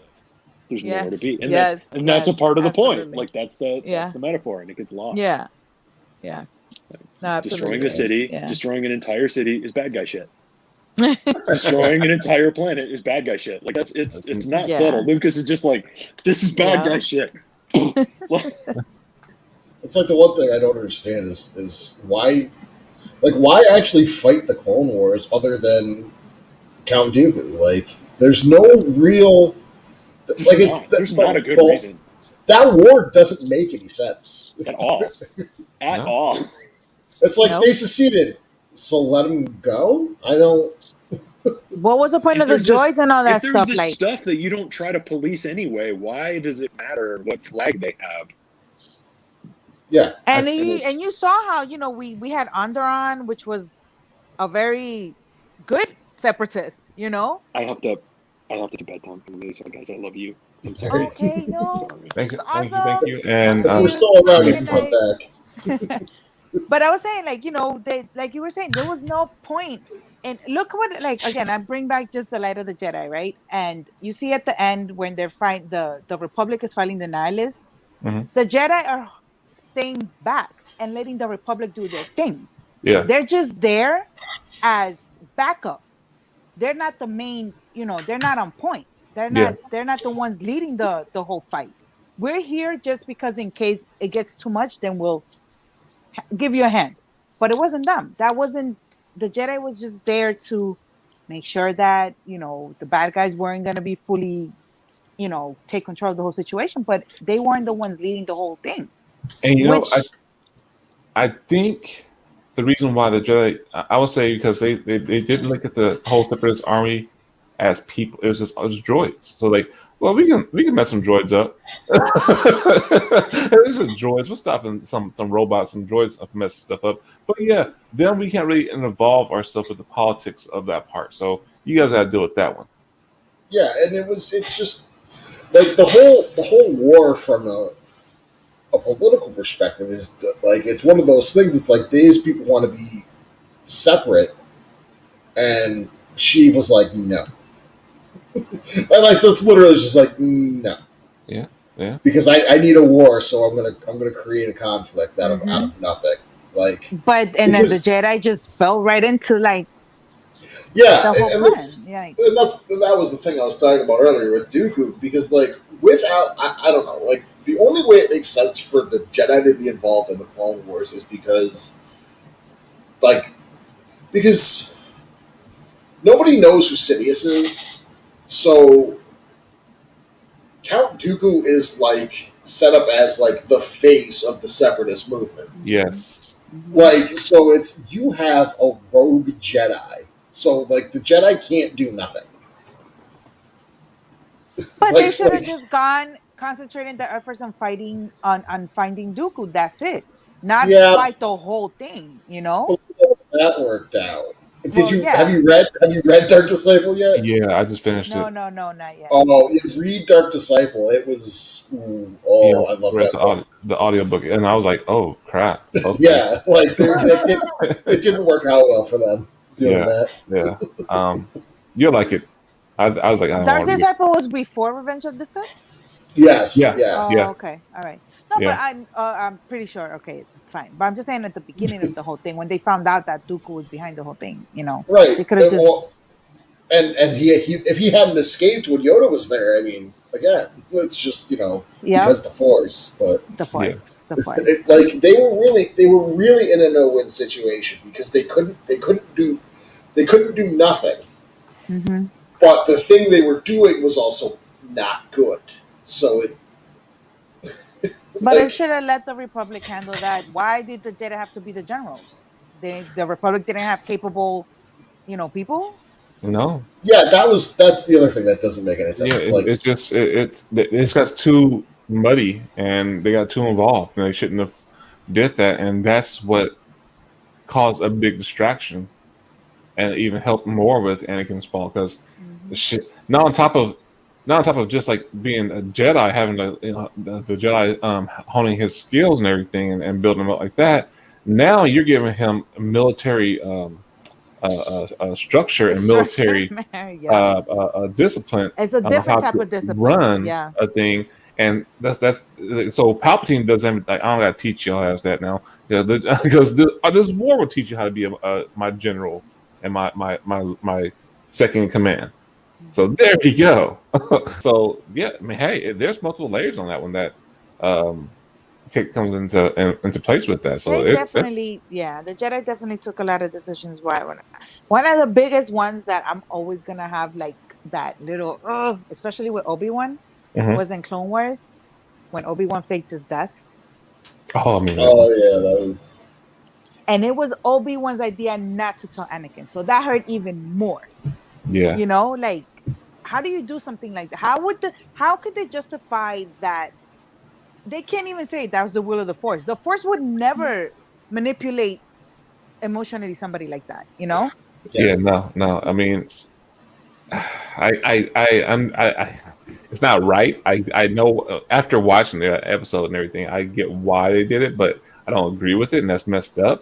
Just for the fact that how emotionally unstable Anakin is, and nobody knows this. Yeah, I was like, dude, why would you do that? It's like, well, yeah, like you already knew that he'll go off the end. It's like, you killed my second master or my first, first master. So, and then just imagine if Anakin would have let the dark side win for a minute when he confronted, undercover Obi, and he would have killed him. Yeah. Oh. Yeah. Vader right there. That would have been Vader turning right there once he found out that he killed Obi, So yeah, that right again, just these decisions, little by little. Obviously, ultimately, it was Anakin's decision to turn. That nobody's gonna take that away, Yeah. But of course, we all get all the choices that we make are also always, guided by something in our lives in our paths. Absolutely. So I agree. I mean, it's a crazy situation, but I mean, ultimately, I believe that. Anakin's downfall is his own, of course. He was manipulated on multiple levels. Of course, on Palpatine, he had his meat hooks in him, like from the gate. Like, oh no, I want you, and I'm going to get you, and I'm going to use a Jedi to help corrupt you. So yeah, the Jedi they have their issues in it too, their hands in it too, and not knowingly. It's like they use them. Yeah, he could be the prophecy. Okay, well, he has a high midichlorian count. Okay, the highest in Yoda. He's pretty damn strong, so we can use him as for an advantage, and build up on that. Let's see where it goes. I mean, yeah, there's multiple things that came into play. And they, obviously, we're not saying that the Jedi did it with bad intentions. Obviously, the Jedi is always good intentions. Always totally opposite from Sidious, where he's using Anakin because that's his evil master plan, part of his master plan or whatever. But that's the thing, we get too into ourselves sometimes when we think we're doing so much good. That's called what, toxic positivity or toxic whatever. Yes. That too much of something good, dude. It can't. It's not going to work because not everybody is going to feel the same way that you do. Something about I agree, and something about the Jedi that they have a very bad habit of doing. I mentioned it before. I touched on it before. Is that they just let stuff go when it's convenient for them. Like they literally like, okay, well, it's not coming back to us. So, and you actually did succeed. You helped us out. Even in the High Republic, they did that. What book was that? It was more. They have more of the. It's easier to ask for forgiveness than it is for acceptance. Oh, permission. Yeah. That's how the Jedi think a lot. Yeah. Like as long as you're not purposely harming somebody, yeah, okay. But if you were successful, it was the second book on the High Republic series, Into the Dark. Is it Into the storm? Is it No, it's Into the Dark. Into the Dark? Oh, okay. So yeah, I'm not gonna spoil it, but yeah, it was one part.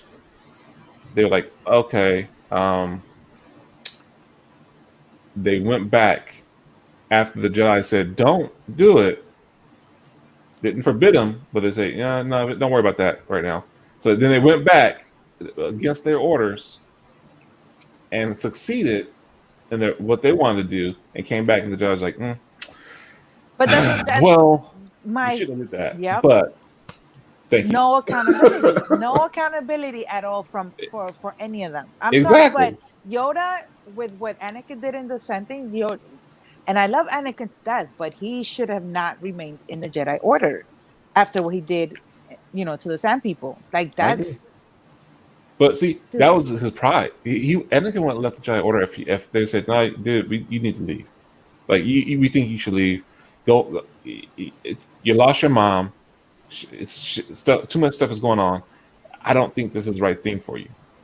Anakin would have been too damn prideful and just his ego, like, no, that's more of a failure. And then Palpatine would just smash him up anyway. Oh yeah, most definitely. That would have been right there too. Vader, bam. Yeah. Immediately. But yeah. So that's crazy. What else we got, Pat? Actually, we actually really hit every topic while going like this. So yeah. Guess we always came back around. The topics. we hit them all in a circle, but we did hit them all. Yeah. Yeah, I always thought it was interesting because, like, it's still my thing. Like, they could have done anything. Like, it's like Master Allen kept saying. It's like if you get one or two layers deep, it's just because that Anakin doesn't turn. But it's my whole thing is like they could have done anything. Give him a different master. Kick him and Obi-Wan out of the order and be like, no, you can't. Because that's what Obi-Wan probably would have done. Obi-Wan would have left, taken the kid, and trained him in the ways of the Force. And that would have been so much better for Anakin. Mm-hmm. Actually, the only thing we didn't talk about is whether or not Anakin should have been an initiate or a youngling before being assigned as a Padawan to somebody. Oh, okay.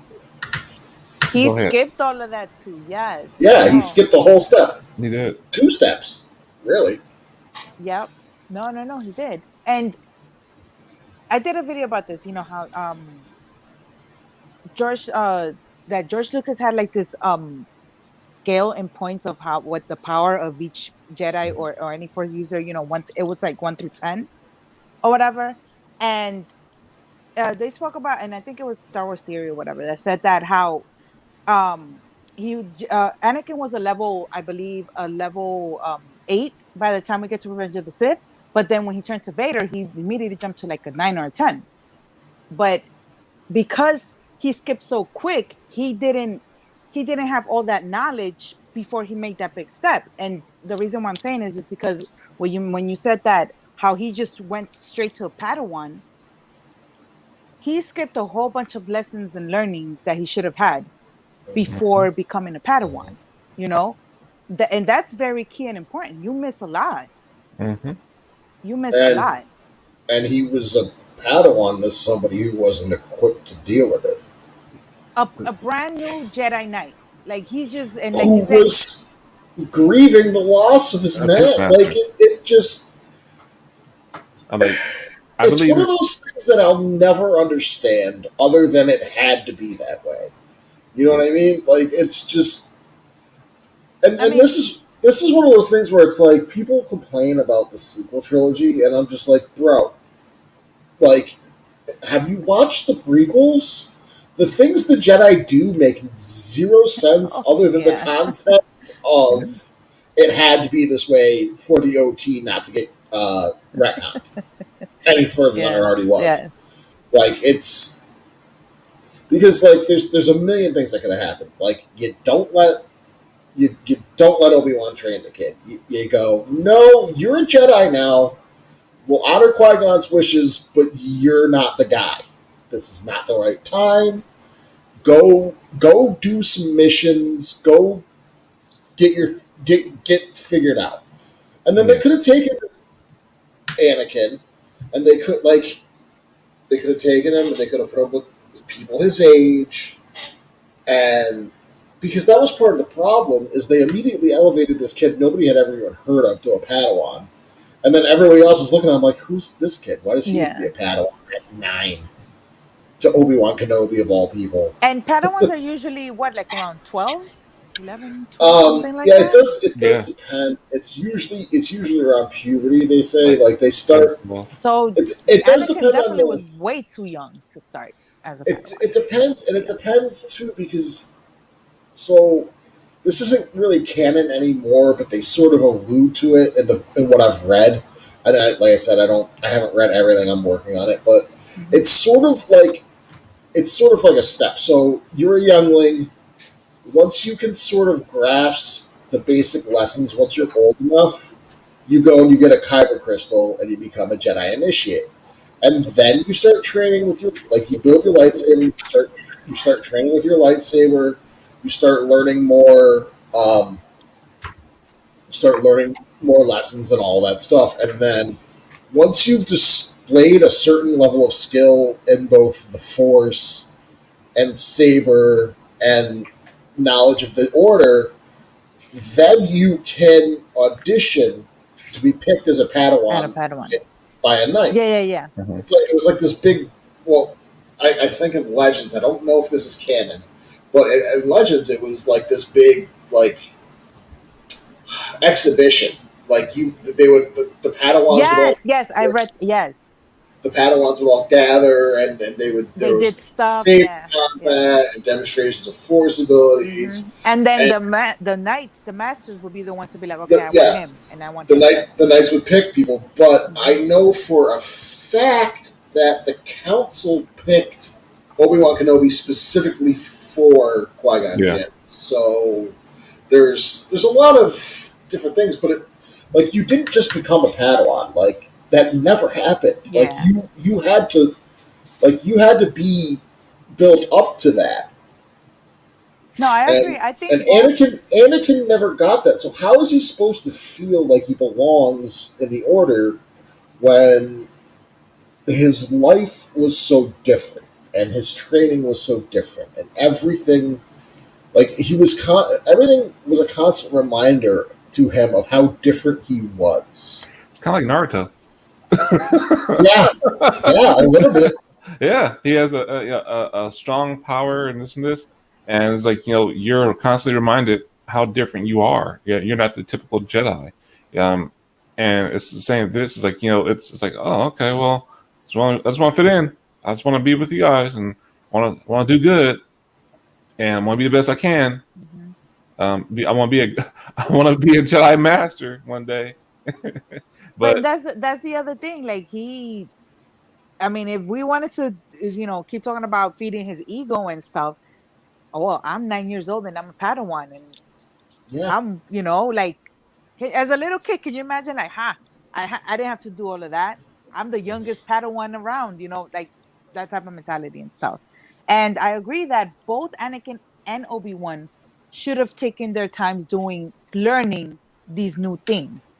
And Obi-Wan should have gone, like you said, gone some missions, learn what it was to be a Jedi Knight, to lead other people, to see, teach other people how to do things. And then Anakin go through the whole steps or whatever. And then ultimately they could have been reunited once they were both more prepared for those roles. I agree. Yeah. I was looking at it, and it goes initiate, youngling, and so initiate is actual a toddler age. I'm sorry. It's the other way around. Okay. Yeah, initiate. Then is toddler age, and they're measured for the potential. Then youngling, as children, Jedi learn in classes called clans. So they have their own little groups and clans, all that little tribes. Then you got Padawan, adolescent. So basically, a teenager. Like preteens and up, Ahsoka was 14, I think, when she got assigned to Anakin. Yeah. And Jedi's are paired to a master or knights. So yeah, then you got the knights, and then you got the master, and then grandmaster. Mm-hmm. So also, Anakin didn't get to experience being a youngling. That whole thing of a clan, of being in a group with his own peers, of his own, in his own age, doing the same things. Padawan is just him and his and his master, and that's it.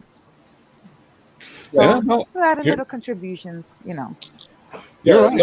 None of that was good for him at all. Oh no. Because, I mean, that's kind of how it was like for him on Tatooine. Like, he had a few friends, but, like, it was always just anytime Watto or his mom needed anything, it was like, oh, okay, gotta go. Yeah. So, like, because if you read more of the High Republic, especially I'm almost done with Rising Storm, like, you get this idea that, like, these kids, they form little cliques and, like, they pull pranks and get into shenanigans, and he didn't have any of that. He missed so much because of everything, and because when Qui-Gon brought him, Qui-Gon had no intention of training him himself. He was just like, I found the chosen one. Here you go. And the order was like, and you can have him back. we're full up. We're full. He's too old. Like, I can't imagine what that did to Anakin's confidence right out the gate. As a kid, like, you're saying that in front of him, like, couldn't you? Yeah, right to his face. Like, you're have the a side chosen conversation. Like, you're the chosen one, but you're not good. Like, it was literally the same conversation. I think it's Mace Windu. Like, yeah, he might be the chosen one, but no, he's not good enough. It was literally the same guy saying it. It's like a backhand compliment. It's like, oh, okay, you're supposed to be that one that everyone's been talking about, but nah. Yeah, we good. We good. We good, son. Nah, don't worry about it. No, but I think that's another thing. He didn't have like a real good like childhood with other peers. I mean, in Tatooine, he had his little friends, but that most of the time he was just working, slaving for Watto. So what kind of childhood did he have? Exactly. Well, I mean, it wasn't a great one. I mean, AJ says all the time it could have been a lot worse. Like, if you compare him sort of to Ray had a rough childhood. Oh no, yeah, no, of course. But no, it's at least he had his mom. But yeah, it's just one of those things. Like, it's just so you put him in a place where he can't trust the people he's supposed to, and you just got this guy over here going, hey, want some candy? It's like Amber said. Amber said, Sidious was no problem feeding into, Anakin's feelings, his ego, his yes. He was basically a yes man to Anakin. That was it. Everything was whatever you want, Anakin. I agree with you, Anakin. Yes, and of course, anybody's gonna want to go. Want to go to with that person that's always like, oh yeah, he totally gets me. He totally understands me. That's who I want. He's telling me what I want to hear. Yeah, and it's the other thing I was going to say, and I completely forgot now. But like he skipped the steps. He skipped the Jedi history. Like, it's so fundamental because he's looking for a way to save someone from dying. Mm-hmm. And he doesn't know about Torben Buck or Porter Engle. Like, that was 200 years ago. Yoda met both those people. Yep. It's like it's the same thing. Well, because it had to be, and that's. Wait, so what? Because I don't. What is that from? Like the High Republic? Yeah, Torben Buck is. Tormund Buck is a medic, and so is like Tormund Buck and Porter Engle both know how to use force healing. Okay. They can't like fully bring someone back from the dead, Mm-hmm. but like there's instances in the comics and in the books where we see Buck's more in the comics, but we see it in the books. In Light of the Jedi, Porter saves somebody from dying. Yeah, he actually cuts somebody's hands off and sustains them. Not Porter, but I forget the guy's name. Hello, Chaco. There's that buckets of blood. I have to read the book now. He actually cuts his arm, one of the guy's arm off. He was fighting, or the pirates it wasn't Nihil. Oh, that was in Into the Dark. That was in the dark. Okay. Yeah, that wasn't Porter Engle. That was Reese Silas. But somebody knew in that temple because Porter saves one of the Nihil on Elfrona, I think it is. Mm-hmm. Maybe it was one of the captives. Now, maybe I think it was the brother. I can't. And then I won't spoil what happens in Rising Storm, but it happens very early in the book. Porter saves somebody else. Yeah, I just got into the audiobook, so please don't spoil. I know it's in the first few chapters, but Porter saves somebody else, and he's not even like the healer that Buckets of Blood is supposed to be. But I haven't read the comics yet. So it's a known thing. So how is it in 200 years it's just gonna like? Yeah. Well, see, here's the thing. So, I'm gonna do a TikTok on it, but I'll tell you about it now. I've been looking into it, and the way that healing works. Everyone, I wouldn't say everyone can do it, but you can learn it. But if you're not adept to it, because what happens with your healing is you actually give your life. Yes, you're right. You're giving a piece of your life. So if you have a higher force essence, midichlorian, or you want to call it, and you're connected more to it like that, and it's easier for you, you can actually fine tuning. It's kind of like, best way I can describe it is almost like a pinpointed Kamehameha blast, or compared to like Frieza's little laser blast. If you really go ahead and like get that real small enough, it's going to pierce straight through it.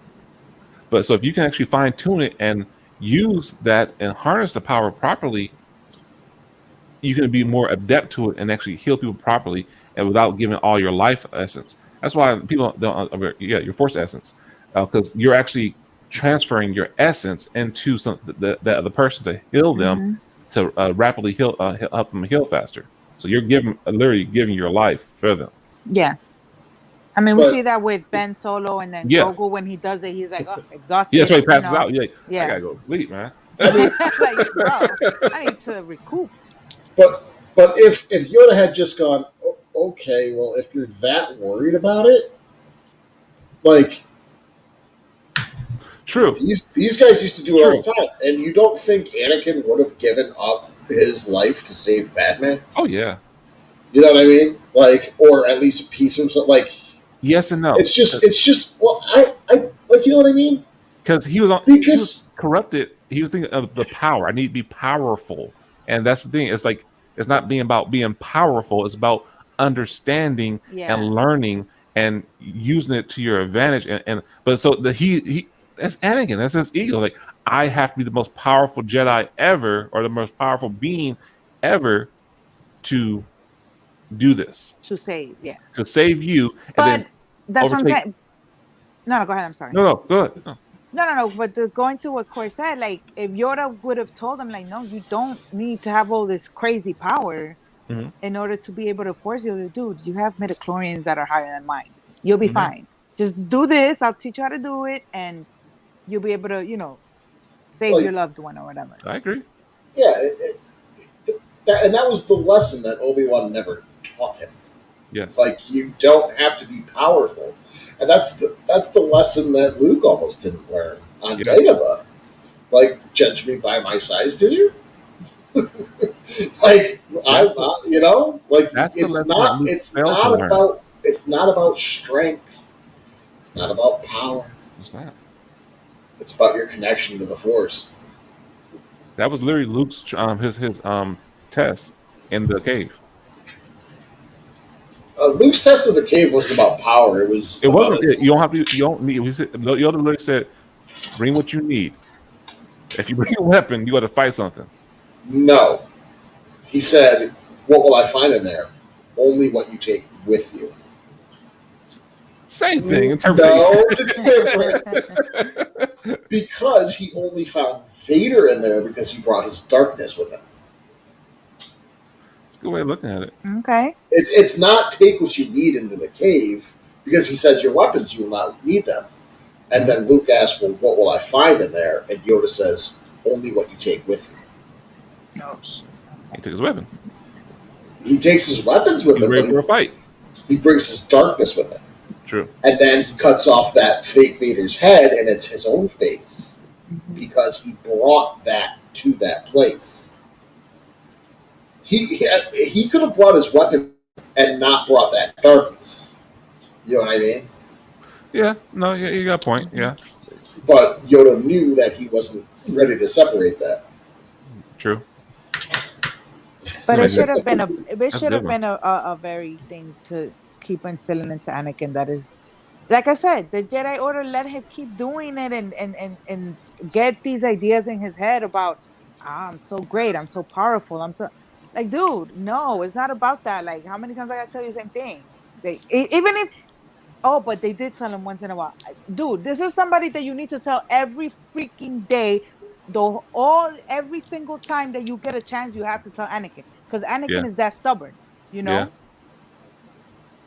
Yeah. Unfortunately, there's people that you have to drill stuff into their heads all the time in order for them to even, to comprehend.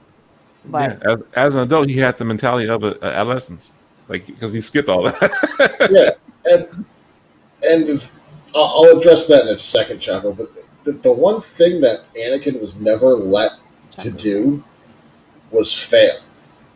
Mm-hmm. Like until like we see in Attack of the Clones, like, and it's just Obi-Wan didn't let the kid. It seemed like he didn't let the kid fail, because that's what happens when you have a teenager who's that age, who's never allowed to fail on their own. They always blame someone else when they do. Yeah. And as far as Chaco, yeah, he was promised the power over life and death, because what we've been talking about for the past almost 2 hours is he couldn't trust the Jedi Order because of the whole I'm 9 years old, I'm the chosen one. You just told me I'm 9 years old and the chosen one, but I'm still not good enough to be a Jedi. Makes sense. I mean, and no, but the Choco says it makes sense also, because in his mind, he's not thinking about as Padme died. His only thing is Padme died. Period. Yeah. You know? So that's why his initial thing is just, I just need her not to die. He's not thinking about, what is making her die? Childbirth. Yeah. Like, what can we do to make, like, yeah. Well, he doesn't know what's causing the death in his vision. He no, but doesn't she say I'm not gonna die when I didn't they mention that Padme or something, that it was during childbirth? No, she died after childbirth. The whole thing is that she died from a broken heart, but they couldn't. They said that the bot said we don't know why she's dying. No, I know, but when Anakin was having the visions and he was like talking to Padme about it, didn't Padme say, "Don't worry, I'm not gonna die"?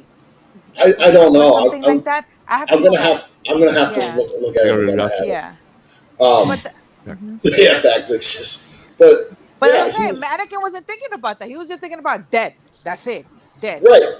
But force healing saves people from death all the time, is my sort of point. It's one of those. The story of the prequels, the way it's written, it doesn't really make sense unless it's Anakin has to turn evil because the OT exists.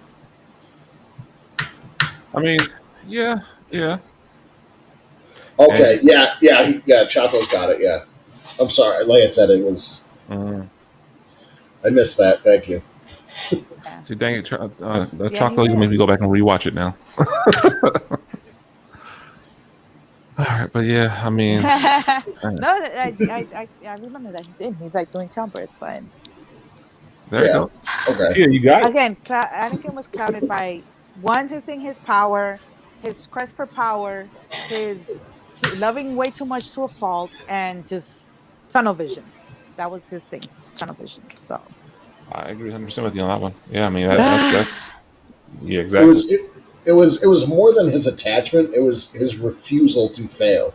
Yeah, Like, I mean, that's really what it boils down to, because absolutely refusal.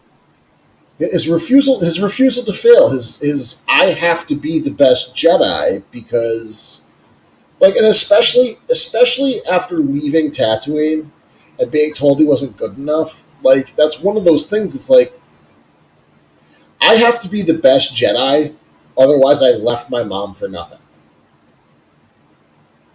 it's a good point. It's a good point. I mean, didn't Like, he it's even say that he wanted to become the powerful Jedi? Well, no, Yeah. with that. Just to oh, we lost her again. yeah. I don't know if it's I know she's having a storm over there, or the Oh yeah. but he wanted to become the most powerful one at first before he fell in love with Padme to save his mom. No, because he was always in love with Padme since, like, the second he saw her. It was the first thing he wanted to do. He says it as a kid. He said, "I had a dream that I was a Jedi, and I came back here and I freed all the slaves." There you go. That's what I'm mixing up with. There you go. And then when his mom died, he killed all the Tusken Raiders and said, "I'm going to be the most powerful Jedi there is. I'm going to be so powerful that I'm even going to be able to stop people from dying," which is impossible. You can, like, if someone gets stabbed, yeah, you can help them, but, like, you can't keep anyone alive indefinitely. And Walter White, his path Yeah, for the dark side is yeah. motivated. So, yeah, true. You are true. You are correct on that one, sir. Oh man. Whew. Damn, it's 2 hours already. Okay. We are going on some time now. All right. So Yeah, I think we'll end it here since our guests have. Oh, her phone died. She just gotcha. Okay, no problem. Yeah. So we'll wrap it up here, and that's cool. Final thoughts. No, I said everything I had to say. I Awesome. just want to shout out our awesome guests. Level Up Light 1, that was Master Allen, and estaruarstia, that is Karina, from TikTok. They're both on TikTok. Master Allen sells lightsabers, all that stuff. I wish they were here to promote themselves, because I can't do it as well as they could. Once again, I want to thank everybody for showing up. Thank you, Chaco, for coming in and clearing up some points. And thank everyone in the chat for being here and listening to us ramble for 2 hours about Anakin. Here you go. Sorry, guys, my phone died. So No worries. No, that's okay. That's okay. Yeah, I can't stay on for too long because it's gonna die again. Okay, well, we're wrapping up anyway. So go ahead, tell everybody where they can find you at, and where we can connect with you at. Yeah, sure. TikTok again is a Star Wars Tia, which is my name right here, or Kary Kary Skywalker on Instagram. I have my Instagram is mostly my cosplays, but TikTok, it's all the craziness that I do in my videos. Awesome. And once again, thoughts for us? Oh yes. Any closing thoughts for us? Closing thoughts. This is always a topic with Anakin. You already know that I'm such a big simp. So it's always a very emotional topic for me because I do relate a lot to him in many ways. Growing up, his childhood without his mother, there was an incident that I had to spend a few years without my mother because, circumstances and stuff. And a lot of things growing up, not being accepted, many things, the bad choices, things that influence my choices and stuff. So that's why Anakin is such a big character to me. Why, I will never excuse a lot of his behaviors and a lot of his bad decisions because they were bad. He has to be responsible for them, but I do understand, so Great episode, guys. Thank you so much for having me on. It was Thank you for my being first here. Thank podcast, you. so like I was telling Depaul, y'all pop my cherry, Subtle news. Hey, So we're gonna thank have you you. on again. Thank Thank you. you so And much. I would love Yes. to be, whenever you guys want to invite me, I'm always available. Awesome. Yeah. Thank you. Thank you for hopping on, and we love you. Great job. As can't wait to see more of your content and more of your cosplay, and can't wait to have you on again as guests. So thank you. Thank you, guys. To all of our guests in the chat and everyone who's watching who didn't even chat, thank you for tuning in. We do and truly do appreciate you taking the time out of your day to join us and watch. Let's talk about Star Wars. And yeah, man, I mean, so we're gonna end the stream right here. Jedi Master Depaul, xcoregamerskillz. So you can find us both on TikTok. I know that you can find xcoregamerskillz on Twitch as well as xcoregamerskillz. That's his. Yeah, I have xcoregamerskillz everywhere except no substitutions. He is the one and only. You can find me on TikTok under Jedi Master Depaul, and also here at the Conspiracy Cantina. So until the next one, guys. As always, we got a couple of chats. Thanks, Chaco, again, and as always, we'll end this one. Yep, no for life. Until next one, guys. See you in 2 weeks. Bye. Take care.